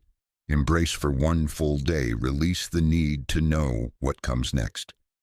Do not make plans, do not check your schedule more than necessary. When your mind races ahead to the future, gently bring it back to the present moment. If a feeling of anxiety arises, breathe into it and whisper, "I trust in the mystery, I am safe in the not knowing." Notice how life continues to unfold perfectly without your constant management. Observe the unexpected synchronicities, the delightful surprises that emerge when you create space for them. This practice is a powerful declaration to the universe that you are ready to move beyond the limitations of your own planning and to step into the magical flow of divine orchestration in the heart of a kingdom perpetually battered by storms. Stood a lighthouse on a rocky promontory. Its keeper, an old man named Silas, was a figure of legend. It was said that his light had never once flickered. No matter how fierce the tempest, you have learned to align your energy and to trust in the flow, but now you must face the great test of mastery, maintaining your alignment in the midst of chaos. The universe will inevitably send storms into your life, not to punish you, but to test the strength of your inner foundation. It is easy to feel peaceful on a calm day. It is easy to trust when all is going well, but can you hold your center when the winds of change howl and the waves of circumstance crash against you? This is the threshold between the student and the master.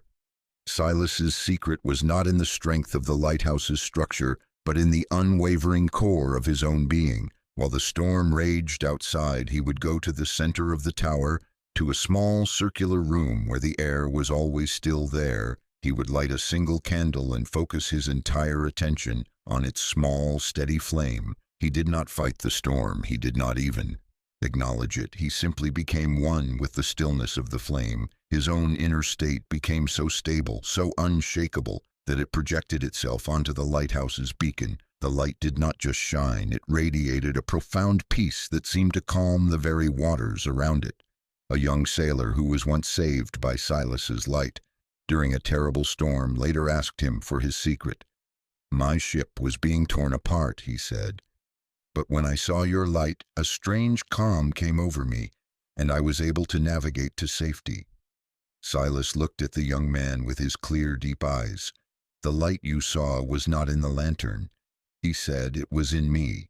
This is the power you are now called to cultivate, to build an inner sanctuary of such profound peace and certainty that no external storm can touch it.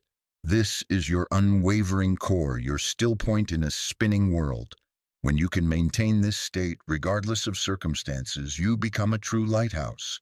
You do not just navigate your own storms, you become a beacon of hope and stability for others." The sacred practice of the inner anchor. Meditation. Find a comfortable position and close your eyes. Imagine a powerful anchor deep within your core, at your solar plexus. Feel its weight, its stability, its unshakable connection to the center of the earth. Now visualize a storm raging around you. See the winds of chaos, the rains of doubt, the waves of fear. But feel your inner anchor holding you fast and steady. You are not resisting the storm, you are simply anchored beyond its reach. Your outer self may sway with the winds, but your core remains in profound stillness. Practice this meditation daily, especially when you feel your life is becoming chaotic with time. You will find that this inner anchor becomes your natural state. You will be able to walk through any storm with a serene heart, knowing that your true self is untouchable, unshakable, and eternally at peace. In a quiet monastery garden, a poet named Kenji sat before a blank page, his mind empty, his heart open. He had spent years studying the craft of poetry, mastering form and meter, but his best work never came from effort. It came in moments of grace, when he would get out of the way and allow the poem to write itself. You have reached a stage in your journey where the very concept of manifestation must now evolve. You have moved from striving to allowing, from doing to being. Now, you must step into the realm of effortless creation. This is a state of such profound alignment that your desires no longer need to be consciously manifested. They simply emerge as the natural expression of who you have become. It is the point where the creator and the creation become one, where there is no longer a sense of a separate self, trying to create something, but only a universal intelligence flowing through you. Into form, think of a master musician who no longer thinks about the notes, but simply becomes the music, or a master dancer whose body is moved by a force beyond their own will. This is not a loss of self, but an expansion of self.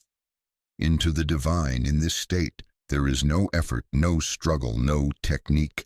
There is only flow. A woman named Lyra, a potter, discovered this state by accident.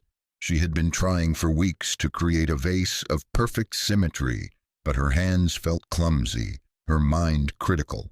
One day she gave up in frustration and simply began to play with the clay.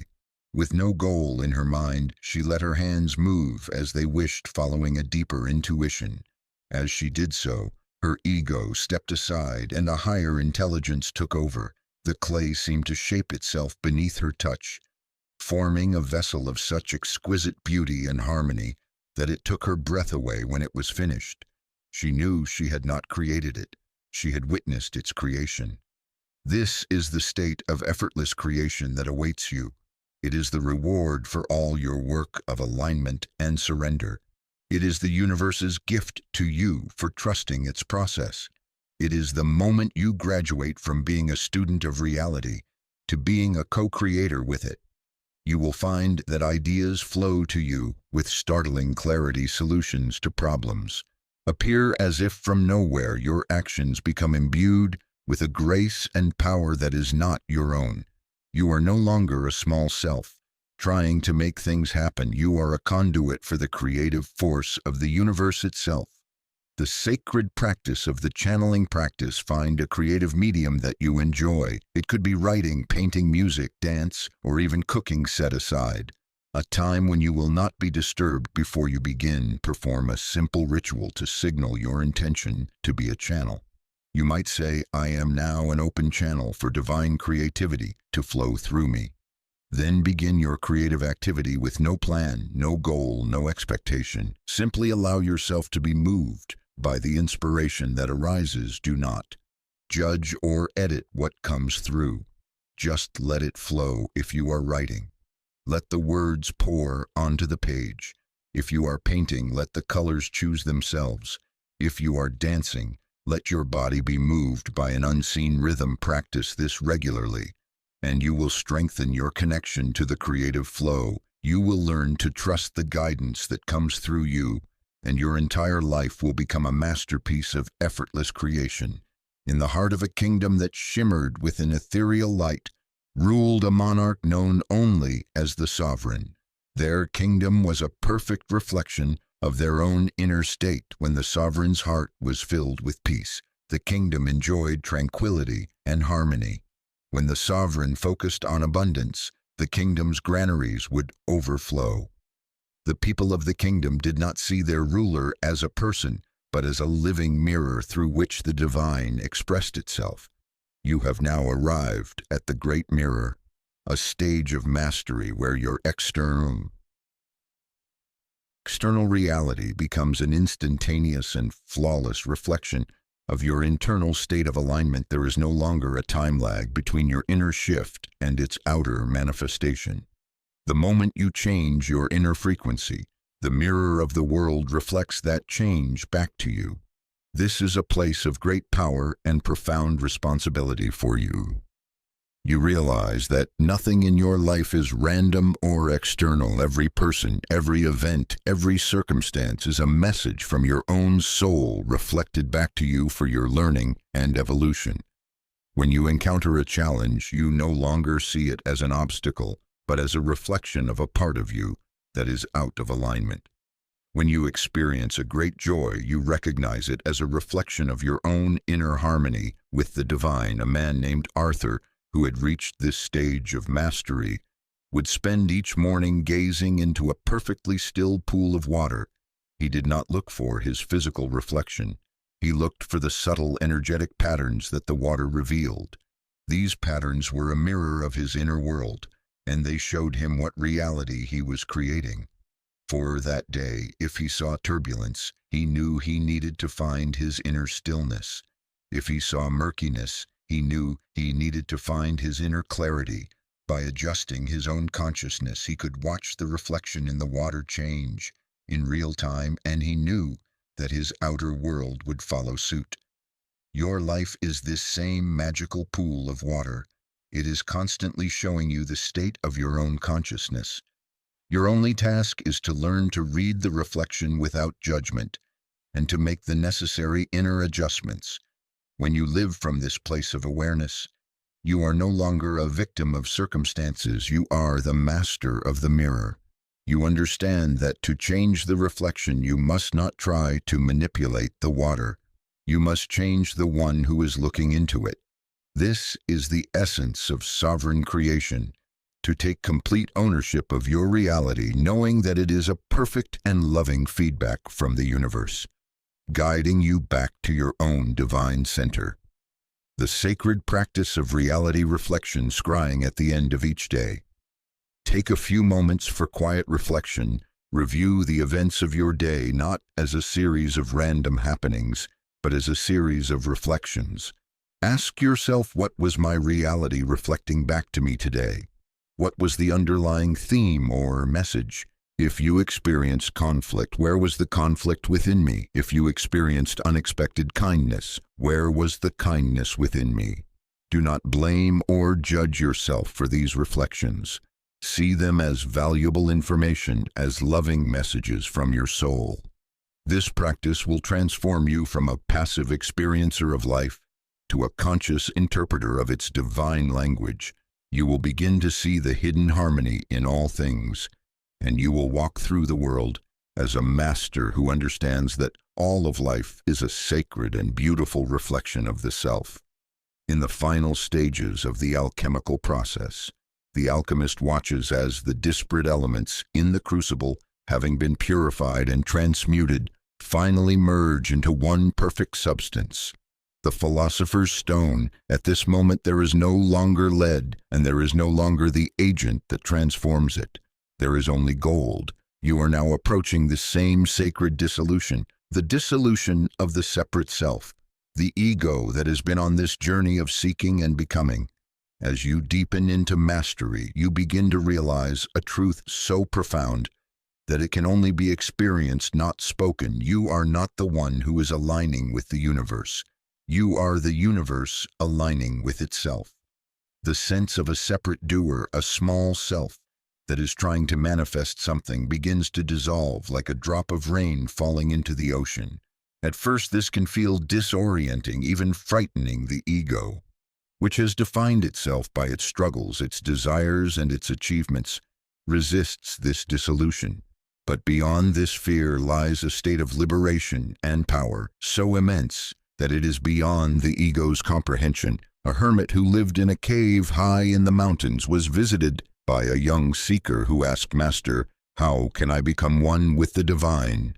The hermit smiled and pointed to a stream flowing past the cave. "Watch the water," he said. "The stream flows to the river flows to the sea flows into the ocean. At what point does the drop of water stop being a drop and start being the ocean?" The seeker sat by the stream for days, watching the water. Finally, he understood there was never a moment of becoming. The drop was always the ocean, simply experiencing itself as a drop. This is the final veil to be lifted. The illusion that you are separate from the creative force you have been seeking to align with you are not a part of the universe. You are the universe experiencing itself in human form. When this realization dawns, your entire relationship with creation changes. You no longer need to align because you are alignment. You no longer need to manifest because you are the field of infinite manifestation itself. Your desires are no longer personal whims. They become universal impulses moving through you. Your actions are no longer your own. They become the universe acting through you. The sacred practice of merging with the all. Find a place in nature where you feel a deep connection. Sit and close your eyes. Begin by feeling your connection to the earth. Beneath you feel your body as part of the earth. Made of the same elements, now expand your awareness to include the air you are breathing. Feel the seamless exchange between your inner and outer atmosphere. There is no true separation. Expand further to include the plants, the animals, the entire ecosystem. Feel yourself as a cell. In the vast living body of the planet, continue to expand your awareness beyond the Earth, to the solar system, to the galaxy, to the entire cosmos, until your sense of a separate self dissolves completely into the infinite expanse of being. Rest in this state of oneness. There is nothing to do, nothing to achieve, just the pure bliss of being. You are not a small self looking at the universe. You are the universe looking at itself through your eyes. When you return to your ordinary awareness, bring this sense of oneness with you. You will walk through the world with a new sense of power and peace, knowing that you are never alone, never separate, but always and forever a part of the magnificent whole. In the heart of a vast and ancient desert stood a single magnificent temple. It was said that this temple held the answer to life's greatest mystery. Pilgrims would travel for years across treacherous landscapes to reach its gates, hoping to find the ultimate truth within. But the temple had a guardian, a wise and enigmatic figure who would meet each pilgrim at the entrance. "What do you seek?" the guardian would ask. "I seek the secret of enlightenment," the pilgrim might say, "or the path to abundance, or the source of true love." The guardian would listen patiently, then reply, "The temple you have traveled so far to find is the one you left behind, your own heart. You have been on a profound journey, a pilgrimage of the soul. You have sought the secrets of alignment, of manifestation, of creation. You have learned the principles and practiced the rituals, but now you arrive at the final destination only to discover that it is the place from which you started. This is the end of seeking it, is the realization that there was never anything to find, only something to remember. You were never separate from the power you sought. You were never lacking the abundance you desired. You were never unworthy of the love you craved. You were simply a divine being who had temporarily forgotten its own magnificence. The journey was not to gain something new, but to shed the layers of illusion that obscured the truth of who you have always been. A woman named Ilara spent her entire life searching for a legendary lost garden, a place of perfect peace and beauty.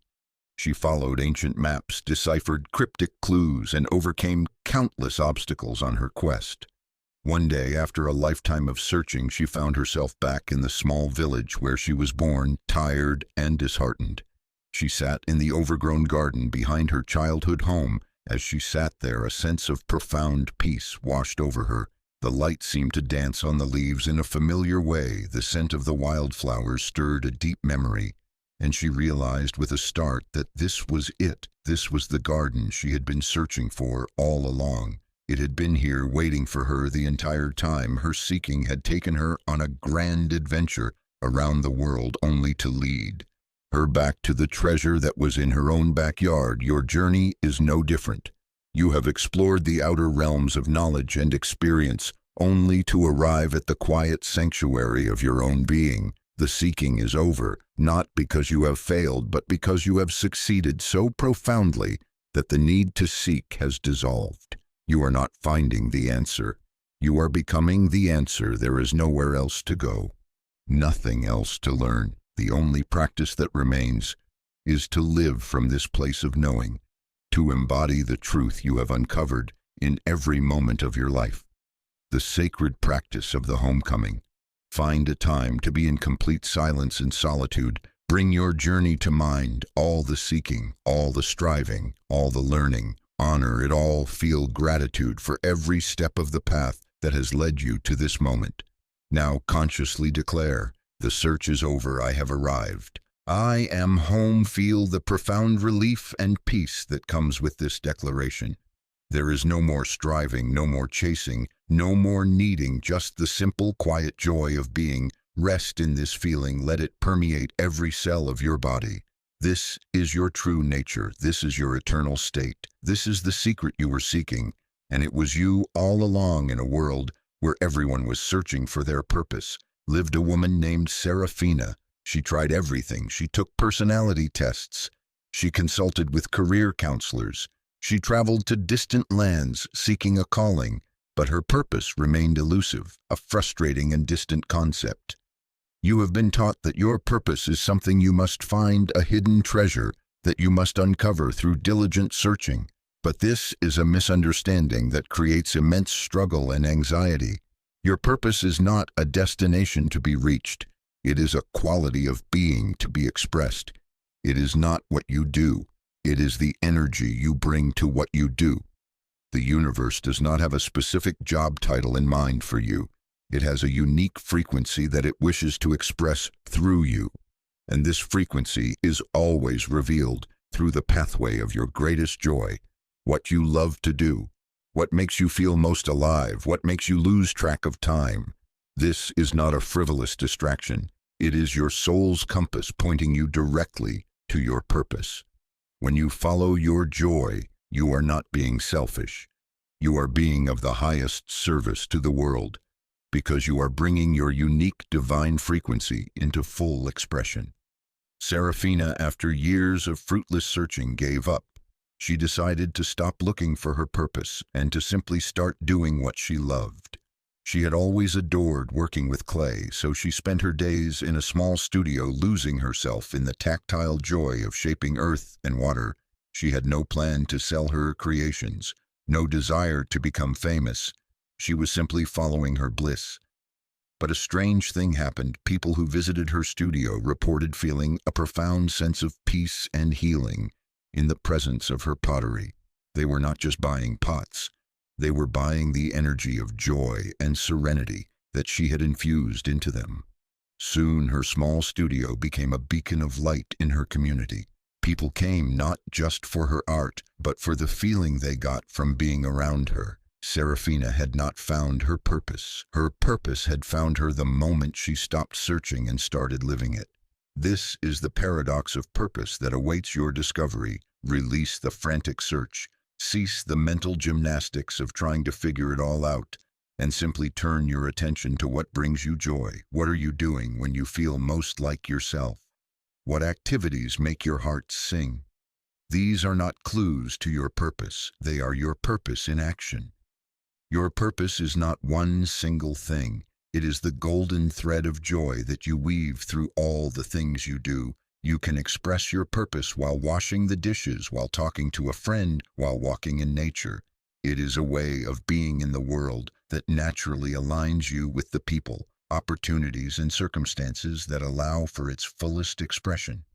The sacred practice of the purpose allowance. Take a piece of paper and make a list of at least 10 things that bring you genuine joy.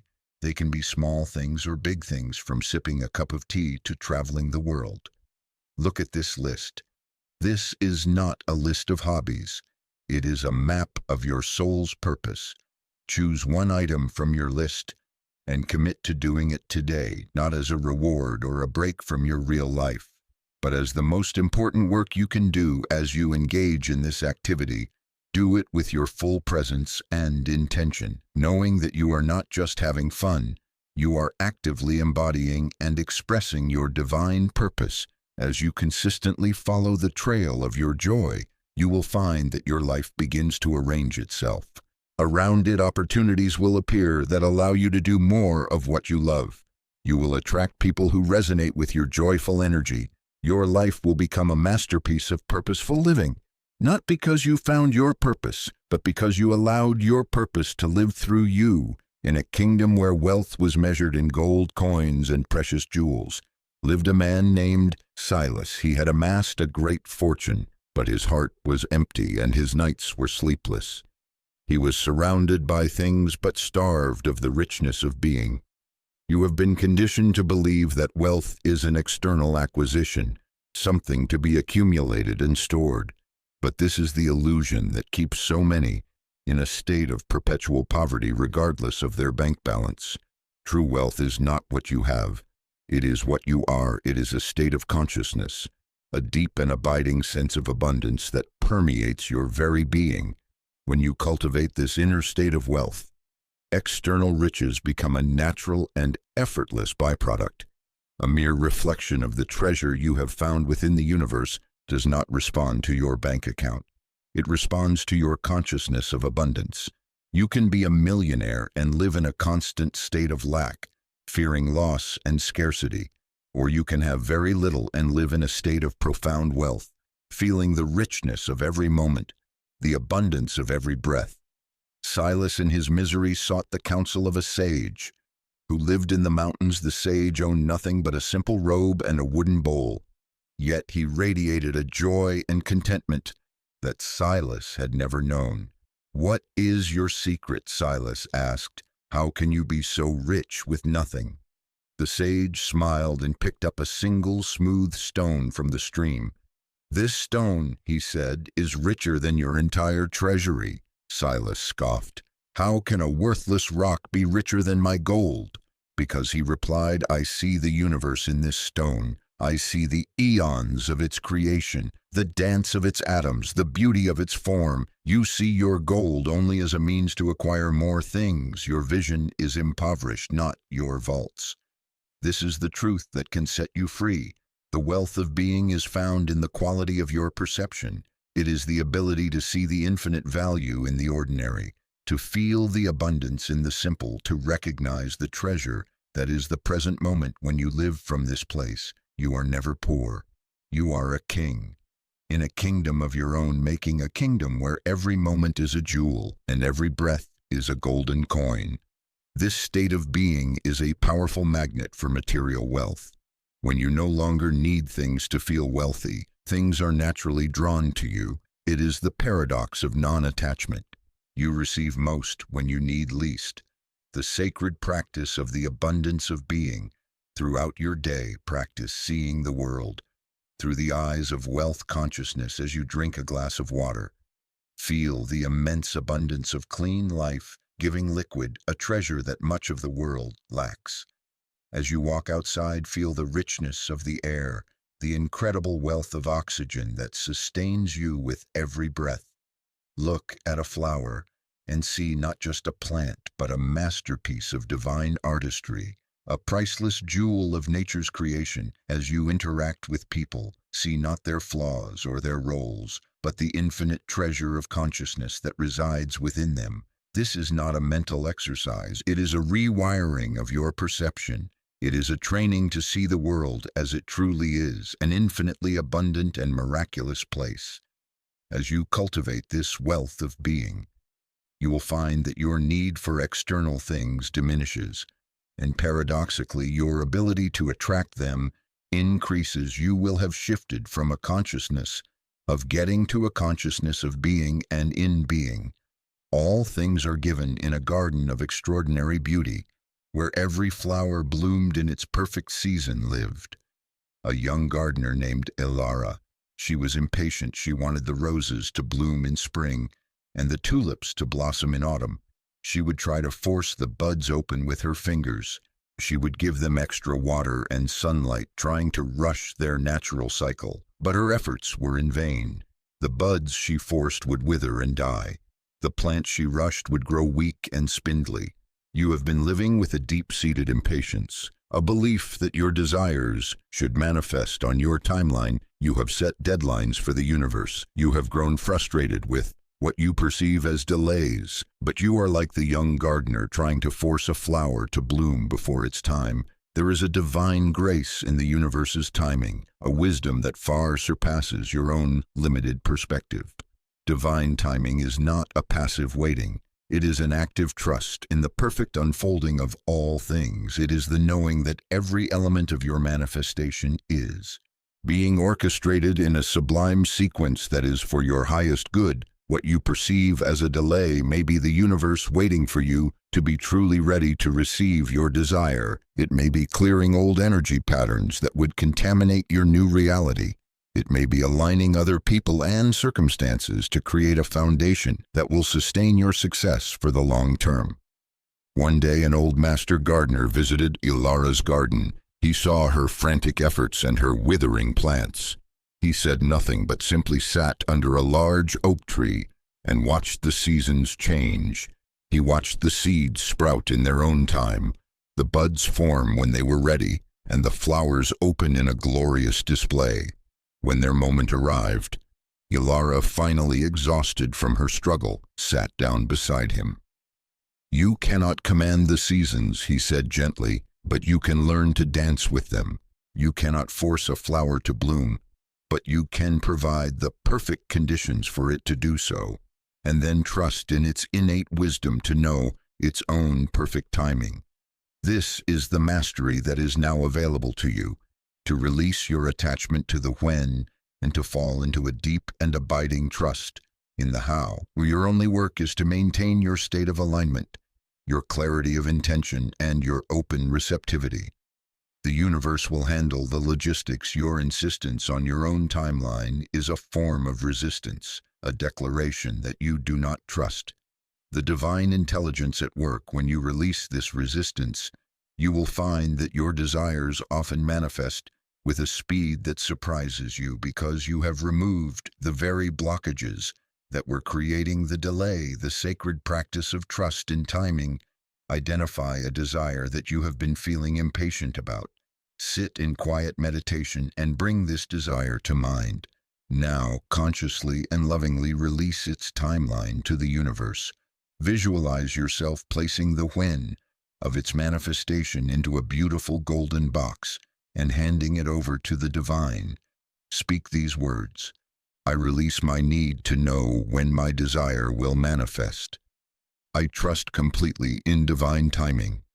I know that all is unfolding in perfect order for my highest good." Feel the peace that comes from this surrender. Every time a thought of impatience or worry arises, gently remind yourself divine timing is at work, and return to this state of peace. You are no longer a frantic gardener. You are a wise partner with the seasons of creation in the vast and silent expanse of the cosmos. Two stars journeyed through the darkness for eons. They followed their own orbits, guided by an unseen gravitational pull. They were not searching for each other. They did not even know of each other's existence. They were simply being true to their own nature, following their own unique path. Yet the very laws of the universe had decreed that their paths would intersect at one precise and perfect moment in time. When they finally met, their light did not just add together, it multiplied, creating a celestial brilliance that illuminated their corner of the galaxy. You have been searching for love, for connection, for your soulmate. You have been looking for your other half, believing that your completion lies in another. But this is the search of the ego, the belief that you are incomplete and need someone else to make you whole. The universe operates on a different principle, the principle of aligned orbits. Your soulmate is not someone you find. They are someone you attract when you are in perfect alignment with your own true nature, when you are living your purpose, following your joy, and being true to your own soul's path. You begin to emit a unique and powerful gravitational pull. This is the energy that draws your divinely aligned partner to you. You do not need to search for them. You simply need to become yourself so fully that they cannot help but find you. A woman named Lyra had given up on love after a series of painful relationships. She decided to focus on her own healing and her own joy. She poured her energy into her passion for painting. She traveled to places that made her heart sing. She built a life that was rich and fulfilling on its own. She was not looking for a partner. She was building a beautiful world for herself. One day, while painting in a small seaside village, a man approached her. He was also an artist, drawn to the same light, the same beauty that Lyra was. He had not been searching for her. He had been following his own soul's calling, and it had led him directly to her. Their connection was instant and profound, not because they completed each other, but because they recognized each other. They were two whole stars whose orbits had finally and perfectly aligned. This is the secret to attracting the love you desire. Stop searching. Start becoming focused on your own alignment, on your own joy, on your own purpose. Become the person you would want to be with. Radiate the love you wish to receive. Your work is not to find the right person. Your work is to become the right person and to trust that the universe in its infinite wisdom is already orchestrating the perfect intersection of your orbits.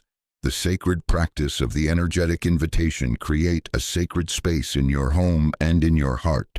For your future partner, this is not a practice of longing, but of preparation. Make space in your closet. Arrange your home as if you are joyfully expecting a beloved guest. But most importantly, make space in your energetic field. Each day in meditation, feel the presence of your aligned partner, not as a specific person, but as an energy. A feeling of love, companionship, and joyful resonance. Send out a clear and loving invitation from your heart.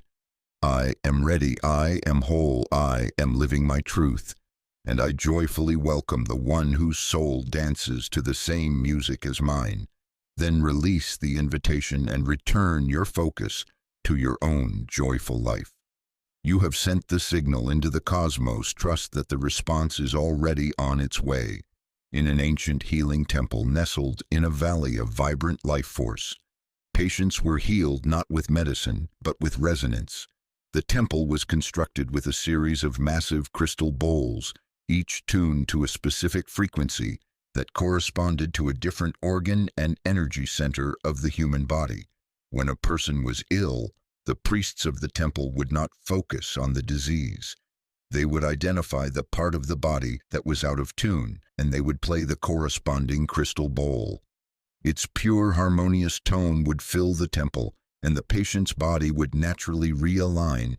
With this perfect vibration, the diseased cells could not survive in the presence of such perfect harmony, and they would either transform or be eliminated from the system.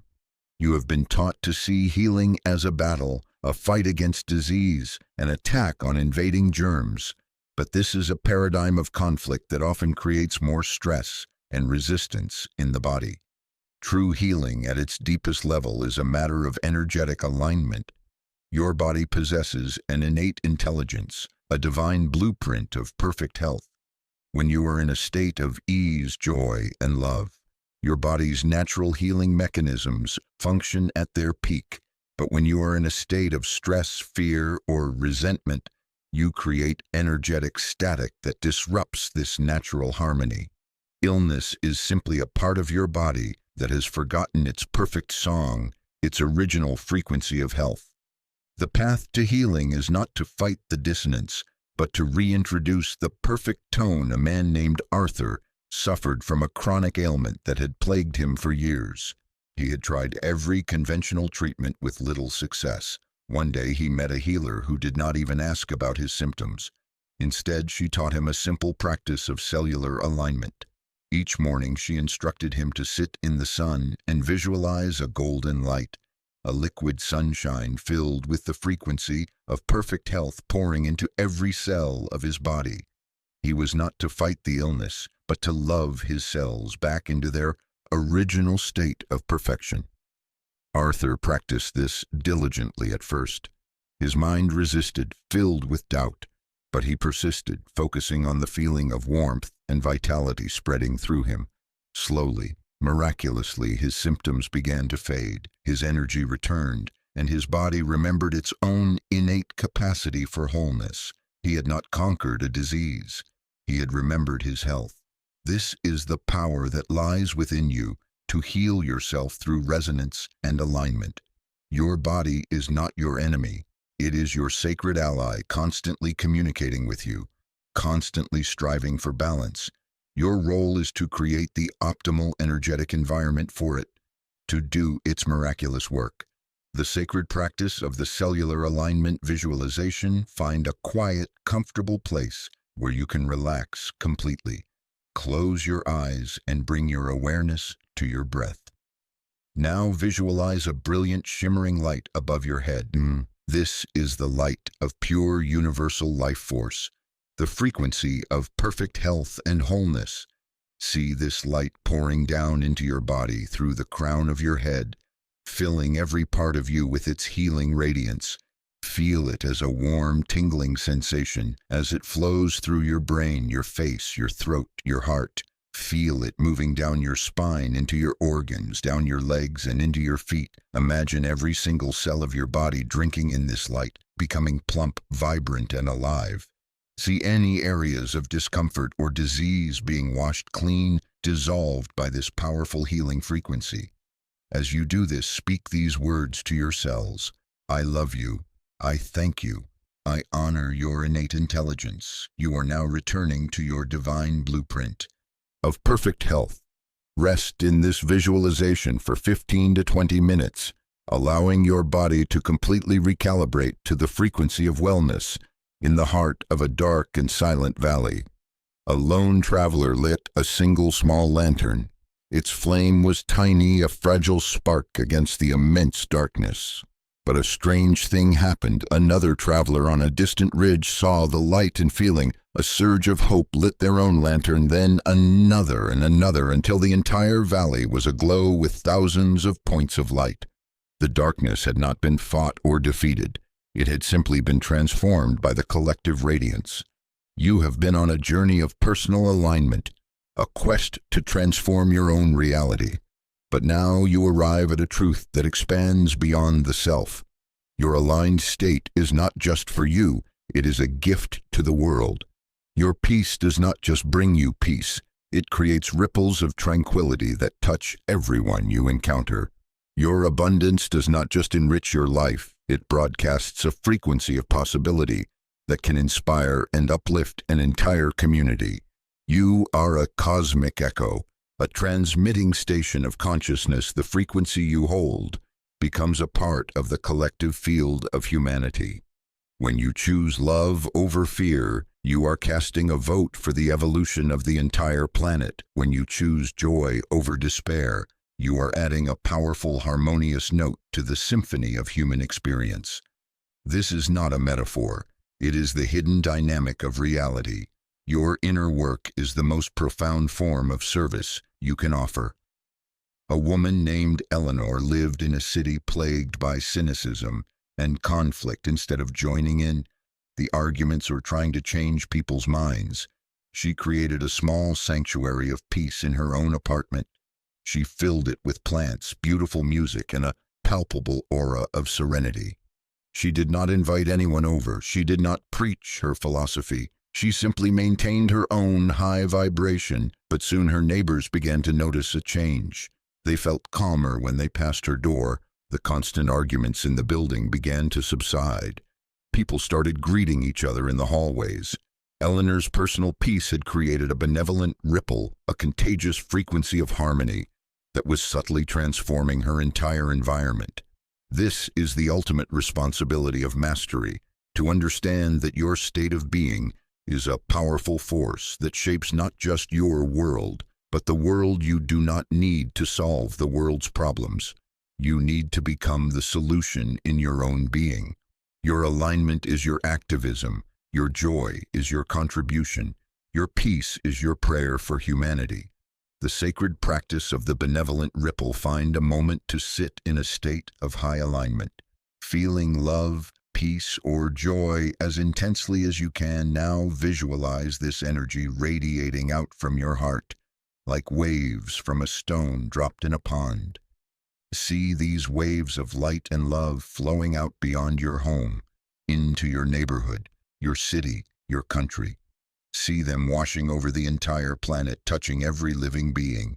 Do not attach any specific outcome to this practice. Simply offer your aligned state as a gift to the world.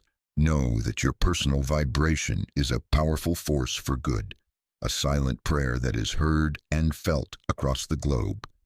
As you practice this, you become a conscious agent of transformation, a lighthouse whose beam not only guides your own ship, but also helps to illuminate the way for all of humanity. In a great and ancient weaving hall stood a master weaver before a vast and complex loom. On the side where he worked there was a chaotic tangle of threads, colors, and patterns that seemed to make no sense. He worked with a serene trust, moving his hands with a grace that came from a deep knowing. You stand on one side of the great tapestry of life. From your perspective, events can seem random, chaotic, and meaningless. You see only the tangled threads, the knots, the seemingly unconnected colors. You try to make sense of it, to control the pattern, to force the threads into a design that your mind can comprehend. But you are looking at the back of the tapestry. The master creator, the universe, stands on the other side. On that side, every thread has its place. Every color contributes to a design of breathtaking beauty and perfection. What seems like a knot from your side is a crucial detail in the masterpiece. What appears as a chaotic tangle is actually an intricate part of a sublime pattern. The sacred wisdom you must now embody is the art of trusting the unseen hand, the divine intelligence that is weaving the tapestry of your life, even when it makes no sense. From your limited perspective, your desire for everything to be neat and logical on your side of the loom is what creates your suffering. You must learn to trust the weaver. A man named Samuel had his life fall apart. His business failed, his wife left him, and he lost his home. From his perspective, his life was a meaningless tangle of painful threads. In his despair, he went to a monastery and spoke with an old monk who had spent his life contemplating the nature of reality. The monk took him to the monastery's weaving room and showed him the back of a magnificent tapestry depicting a golden dragon. "See this chaos," the monk said, pointing to the tangled knots and loose threads. "This is your life, as you see it now." Then he walked Samuel to the other side of the loom and revealed the front of the tapestry. The dragon soared with a power and majesty that stole Samuel's breath. Every thread that had seemed chaotic on the back was a perfect and essential part of the dragon's scales. Its fiery breath, its wise and ancient eyes. "Your life is this tapestry," the monk said softly. "You cannot see the finished design from where you stand. Your only task is to trust the weaver. This is the ultimate surrender, to release not just your attachment to outcomes, but your very need to understand how all the pieces fit together. It is to have such profound faith in the divine orchestrator that you can find peace even in the midst of chaos, knowing that a masterpiece is being woven through you. The sacred practice of the unseen weaver trust. When you are faced with a situation that seems chaotic or meaningless, find a quiet moment and close your eyes. Visualize yourself as a single thread in a vast and beautiful tapestry. See the hand of a divine weaver lovingly and skillfully guiding you into your perfect place in the design. You do not need to see the whole picture, you only need to trust. The hand that holds you speak these words: "I am a perfect thread in a divine masterpiece. I release my need to understand the pattern. I trust the unseen hand of the weaver." Feel the deep peace that comes from this surrender. You are relieved of the burden of making sense of it all. You can simply relax into your role as a vital and beautiful part of a cosmic work of art in the highest chamber of the temple of knowledge. The final initiation was not a test of power or a demonstration of skill, but a single profound realization. The seeker who had mastered all the principles of alignment and creation was brought before a flawless mirror that reflected not their body, but the entire cosmos. Stars, galaxies, and nebulae swirled within its depths. The high priest would then ask the final question: "Who are you?" You have journeyed from the illusion of separation to the power of alignment. You have learned to command the universe to read its signs and to dance with its rhythms. But now you stand before the final veil, the one that separates alignment from oneness. Alignment implies two things: you and the universe coming into harmony. Oneness is the realization that there were never two things to begin with. There is only one consciousness, one being, one infinite self experiencing itself. Through the temporary form you call you, the musician who has mastered their instrument no longer thinks, "I am playing the violin." The I and the violin and the music become one seamless expression. This is the state that now calls to you. It is the dissolution of the doer, the final surrender of the personal self into the universal self. A mystic named Alara reached this state after a lifetime of devotion. She had practiced every form of meditation, every prayer, every ritual.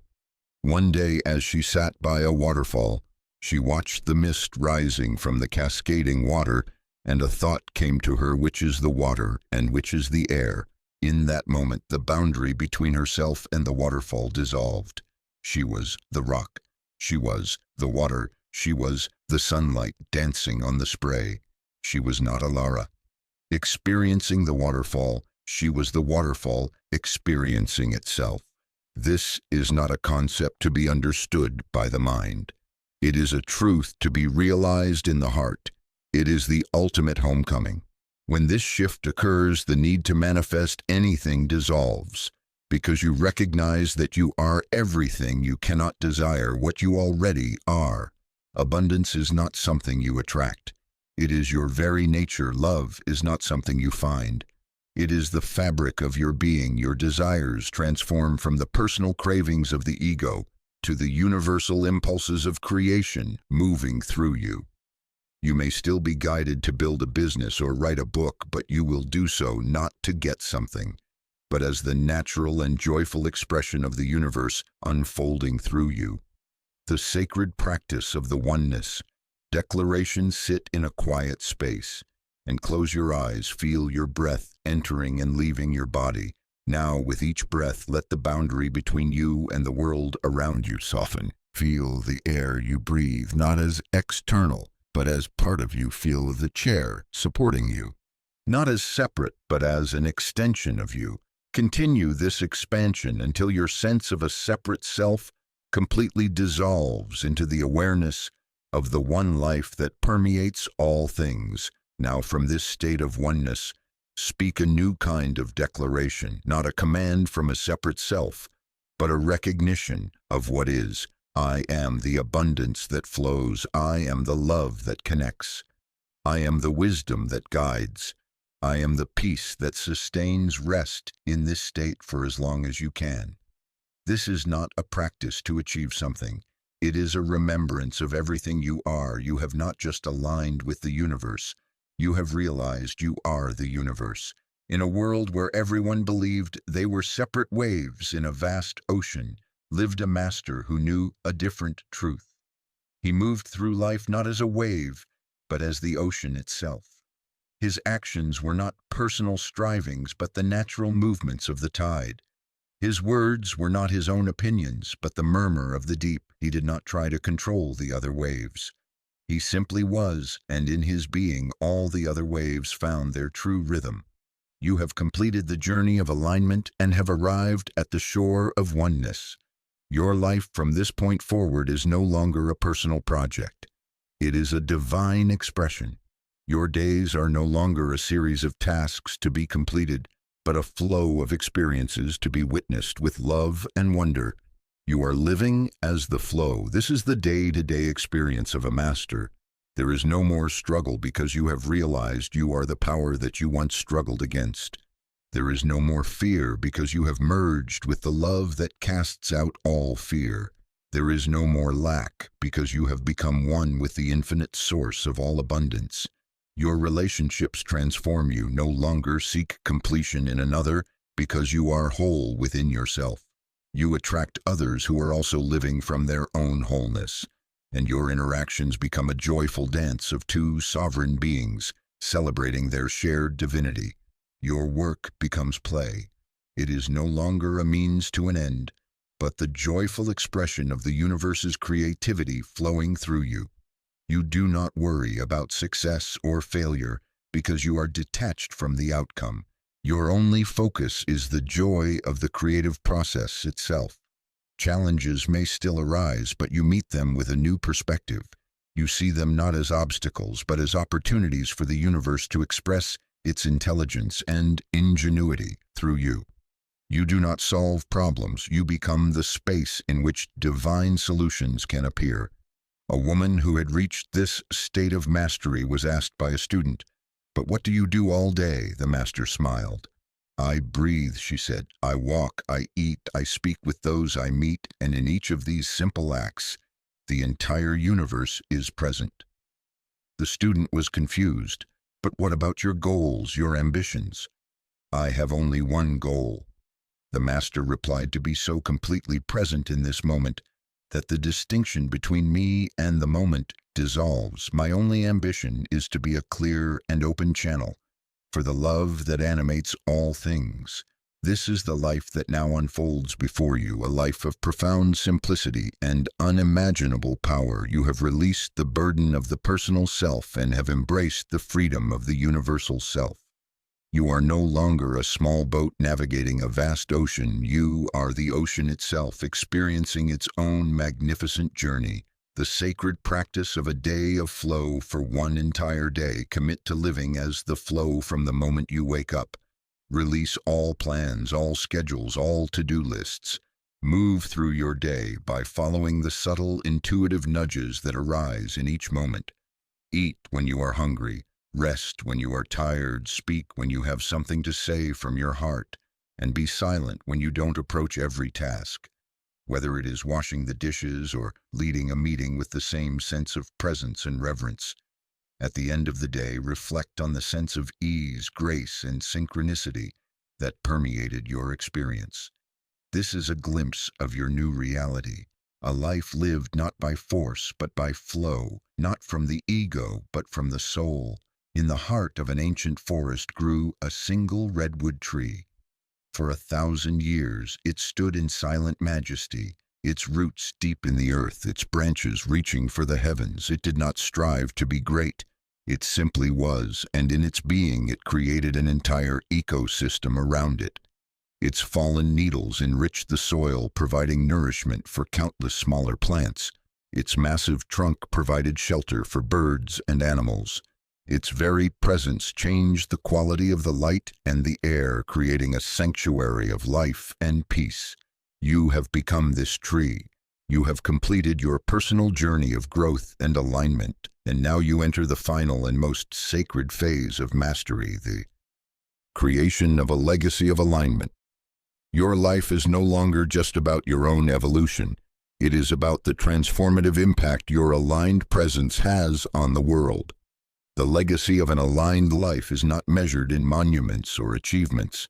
It is measured in the subtle energetic shifts you create in the collective consciousness. Every time you choose peace over conflict, you are planting a seed of peace in the world. Every time you choose love over judgment, you are helping to heal the heart of humanity. Your legacy is not something you will leave behind. It is something you are creating in every moment, with every breath, with every choice. When the great redwood tree finally falls after its long life, it does not truly die.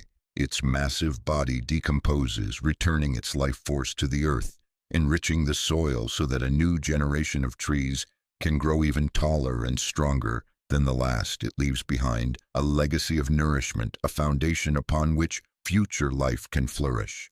So it is with you. The wisdom you have embodied, the love you have radiated, the peace you have cultivated does not disappear when your physical form is gone. It remains as a powerful energetic imprint in the consciousness of the planet, a seed of alignment that will continue to blossom for generations to come.